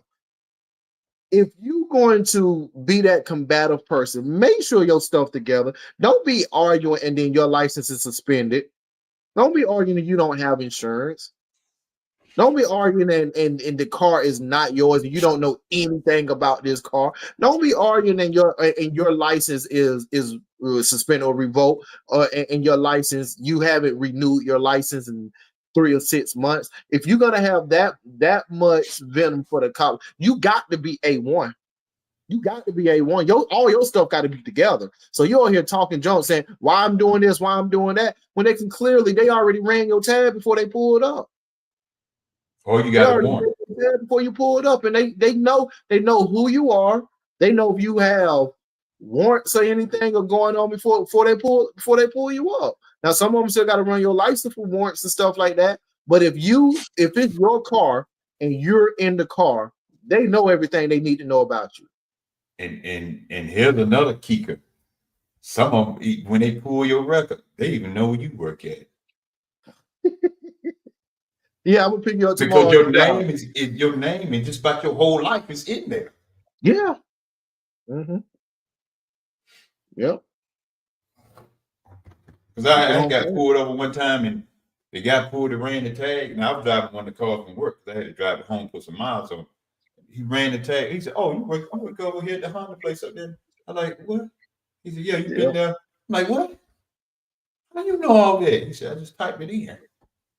He said, when I got your license and went back and sat down, it pulled and see, I'm sitting there being cordial, like you said, just being me. Because I get pulled over too. I'm trying to leave there myself without getting injured. Right. And since I was cordial with him, and it was that night when I got pulled over, he said, "Hey man," he said, "Yeah," he said, just be careful and everything. Let the dealership know about the car. Or if you get pulled over again, tell the dealership about the car and stuff like that. I said, "Yeah." I said, "I'm putting miles on it because he had to pass inspection." He said, "Okay, I understand now." He said, just drive safe and have a nice evening. See, I went up there, man. You know, man, what you pulling me over for? No, that's not gonna work out. Not in your favor. Some people be waiting for moments like that. Yeah. So especially if you get one of these cops that don't care, and they want you to say stuff. And don't get me wrong, I know some of these cops can provoke certain stuff, but why you fall for it? Yeah. Especially if you know they're provoking. But that just goes back to reading. Goes back to reading. You read a lot of this stuff. Now, if you want to watch anything on TV about stuff like that, watch some of these cop shows then. Right. I'm gonna give you another one. Watch what you say too. Not in all cars, but in newer cars and also undercovers, they have devices to where they can pick up your conversation in your car. So if you sitting there with a friend or nothing, they sitting in their back listening to you. So you could be getting your story together. You could be talking junk. They hearing you. And there you go thinking that you about to get over on the cops. They already heard everything what you said. And they have a body cam on. Yeah. And they be recording and it's listening to you. And you're right though, in these newer cars, in the newer cars would tell on you. Mm-hmm. They got Wi-Fi and stuff in these cars. They got 4G cameras in these cars. So they see you clearly. And like you said, they do listen to your conversation. Just like if you have a smart TV A smart TV Oh. listens to your conversation. It records. It's a camera inside the smart TV that is activated that a lot of people don't even know that it's activated, that is watching you. Yeah. I used to go to my house and all her smart device and stuff. She got something over the camera. So people used to tell me, you better put something over your Xbox. Hey man, I want them to see what I'm doing. That's when I was young and dumb. But you know, they still watching because you got these right here. Yeah. Mm-hmm. These phones. I got people that don't even get the what is it, the Echo or the Series, because they say them like them Echo dots that go in the house that you speak to. They said that's recording your conversation. The same as the phones. Yeah. Yeah. Yeah, I'll give y'all a challenge. Y'all like challenges? I'll give y'all a challenge. Ask your Siri, what is it? Hey Siri? Is it that? Siri. Yeah. Got an Android, say Google. Or Hey Google or Hey Bixby or whatever. Ask them. Android. Ask them. Ask your Siri or your Google or whatever you listen to. Ask them if they were the devil, what would they do? Watch what they tell you. oh yeah, I ain't even heard that one. that's some scary I asked my phone that. scary response. I asked my phone. It gave me an answer. If you was the devil, what would you do? I think I did the one if you was a like what's the question? Will like robots take over the world? I think I asked that one. Yeah. Mm-hmm. So y'all like challenges. Ask that challenge on your phone and see what it tells you. I would tell you. I would link my phone to this and show you what it said, but I ain't gonna do it. I want you to ask it for yourself. See what your phone tells you. I'm gonna have to do it. It's like all these robots that's being made. You know, I remember the guys used to tell me back in the day, man, you watch. That's when iRobot came out. Oh man, you watch too much TV. You believe too much TV. I said, okay, what you gonna do with these robots? They started making robots for real, which they was already in production back then. And now I asked them same folks that said I was crazy. I said, what you still think I'm crazy right now? Mm-hmm. They trying to make them lifelike, and they trying to make some that'll carry a baby. Oh yeah, Elon Musk gonna do that. That one. I ain't heard about that. The life. Yeah. No, it's happening. See, that comes from not reading what's in the United States. That's coming from reading what's on the other side of the country too. Right. I don't even know if it's true, but I saw a picture. Elon Musk was out on a dinner date with a humanoid robot.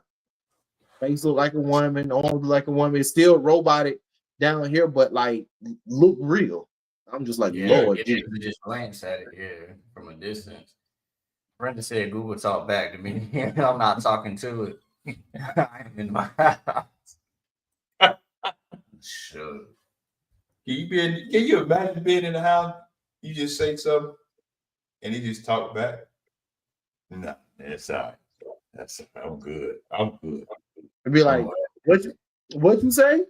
And that'd be the quick. Yeah, I'm good. I'm good, man. That'd be the quickest. You want to throw that phone across the room somewhere. But man, it's been a good one, y'all. If y'all miss it, y'all go back and check some of this out. Rewind the tape, as the old folks say. Go back and rewind this stuff and listen to it. You know, it's some serious stuff out here. And you know, we're careful about certain stuff we talk about because they will flag your page and they will put you in Facebook jail or whatever page you're on. They will try to shut your page down. So we're careful, but we just say it in another way. But if y'all missed it, y'all go back and check it out. It's open mic night. It's your first time. Appreciate you coming in, hanging out with us and everything. Neil, what you got, bro? Nothing, man. This was a good one. I love it. Me and my friend Jawan Smith, we got a new podcast. We do movie reviews right now. We doing review of Daredevil Born Again. Third episode just dropped. Our review should be out, if not tomorrow, no later than Friday. Please go on YouTube, all social media. 2 friends, 1 show. That's the number 2 word friend. The number 1 word show. You will see our social media.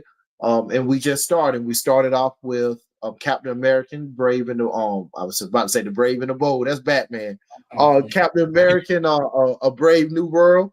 And we consistent with it. So please just support us. And like I said, I took a break on my book, but I'm back to it. I'm back to writing my book. And that's what I got going on, man. All social media, like I said, 2 friends, 1 show. For me, all social media, I am Cornelius Dunlap. Katie? Nothing really.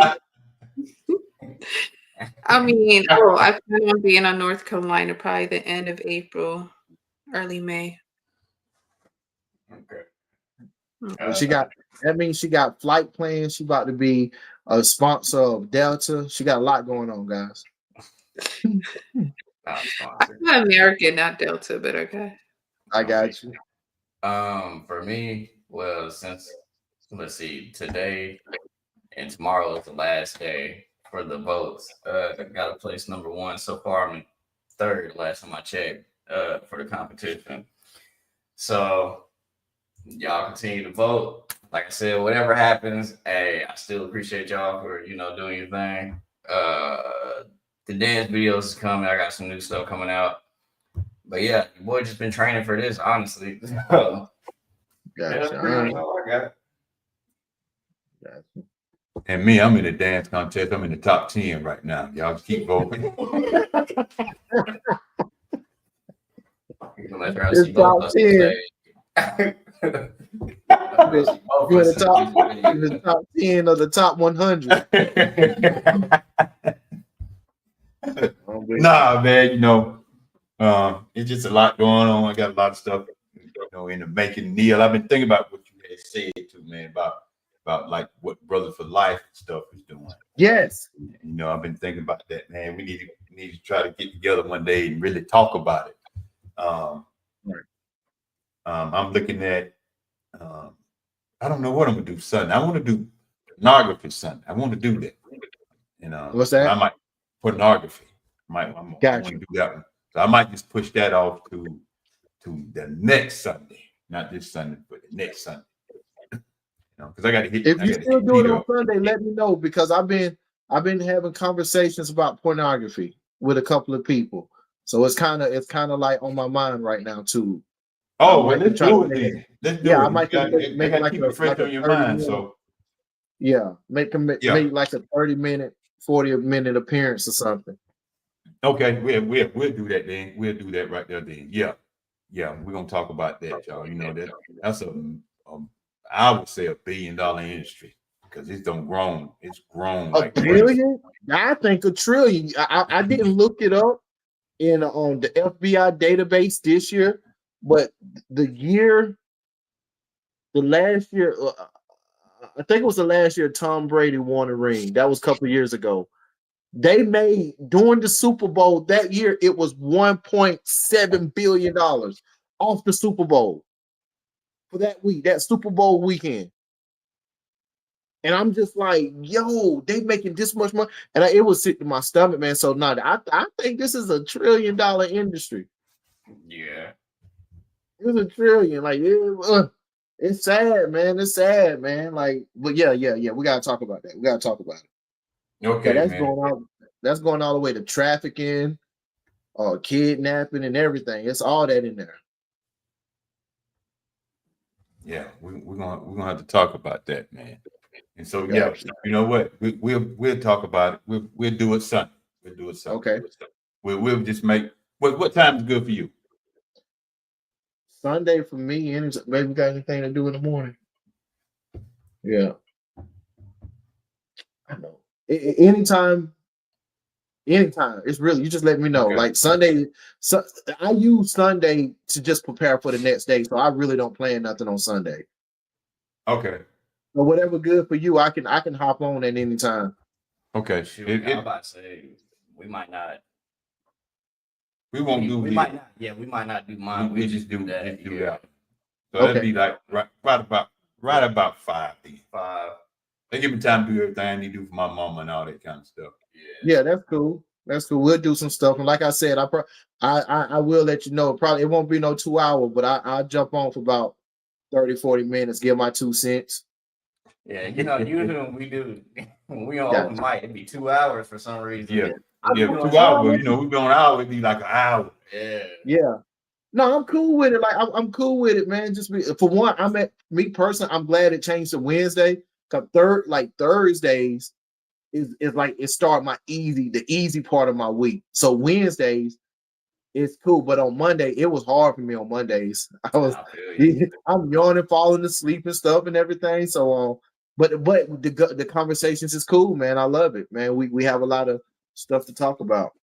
Man, Speaking of that, I don't want to hold us later, but I do got a question for Kitty and you, Brandon. Are y'all watching Solo Leveling? I need to get into that, bro. I've been hearing about it. I need to get into it. I will. I need to. Oh my God, I can't even say nothing. I'm Please a watch little late right now, bro. You gotta forgive me on that. it. Please watch it. I need somebody to talk to about it, man. It's serious.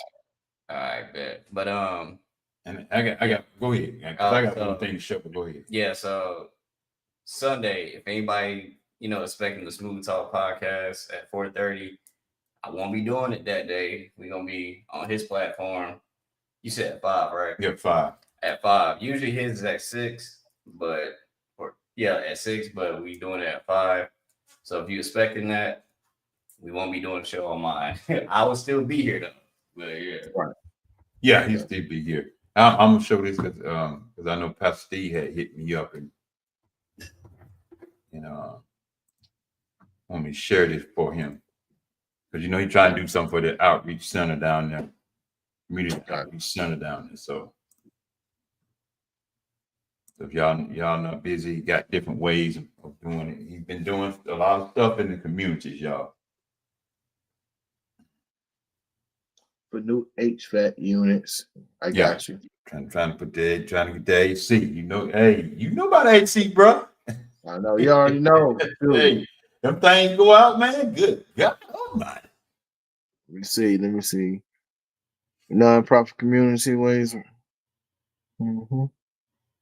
Way to give. Okay, cool. Okay, I like that. Yeah. Guys, please go out and support, please. Yeah. Like him, cool guy, and he doing a lot in the community. So, yeah. It ain't for his house; it's for the community center. Folks, you hear what you do with the money? It's the same thing you do with the money when you get some money. Be pressing somebody why they got a bottle in their hand. Yeah. But yeah, y'all check him out. Pastor Steve Adams, because he was gonna jump on and say something about it, but he said he was in church, so that's cool. I told him I'd do it.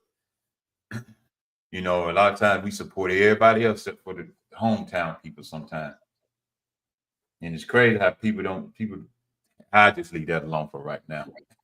Yeah, we about to be on here another hour. You do that? Yeah, I'm gonna leave that alone for right now. But anyway, Kitty, that's it for you. That's it. You good? She good. What time is it over there, Kitty? 6 o'clock. 8 o'clock. 6:33. Okay. Let me. Hey, speaking of time, let me tell you this old man story right quick. I didn't even know daylight saving times was this past weekend. Yeah. Yeah. I did not. I woke up. My girl, she done changed all the clocks and stuff. I didn't even know because she told me. That's how I knew. Wow. I'm getting old, man. I'm getting old. I'm older. I was messed up on Monday though. I took a nap my whole break on Monday, like the whole hour break, and then when I got home, I was in the bed around about 10, so I felt it. Oh, okay. That's my old man story, guys. Yeah. All right. Okay, old man. I'm good though, but That sounds like it's it, man. Sound like it's a wrap. What you got for us? Yeah. We getting ready to get up out of here, man. You know, getting ready to ride in the sunset, as they say. Getting ready to ease up out of this place, y'all. It's been real, y'all. We appreciate each and every one of y'all coming through and hanging out with us. Kitty jump back on. We got to get Laura back on here too. And if y'all want to even be a part of open mic, just let us know. Come on up. You know, we may agree, may disagree, but we're still gonna be friends tomorrow. Yeah. Unless you just have one of those type of attitudes that you can't get along with people. You think everything you say is right, then that might be a problem because I can go back and forth too. I just don't do it sometimes. And y'all know I'm a match it. Whatever energy you bring, I'm gonna match it. It don't matter. It still love you at the end of the day. At the end of the day, we're gonna go on by our business like ain't nothing happened. Even offer you something. You want something? No, I was about to say that. You don't argue for 10 minutes, be like, man, what you eating, man? Man, that KFC look good, boy. Yeah. It looked good. It looked good. All right. Well, that's we it. can get on up out of here. Kitty, we'll holler at you. I know y'all be on late on Discord and TikTok and all that kind of stuff. Neil, we'll holler at you, man. Yes, y'all sir. know Yes, how sir. we do it. We holler at y'all.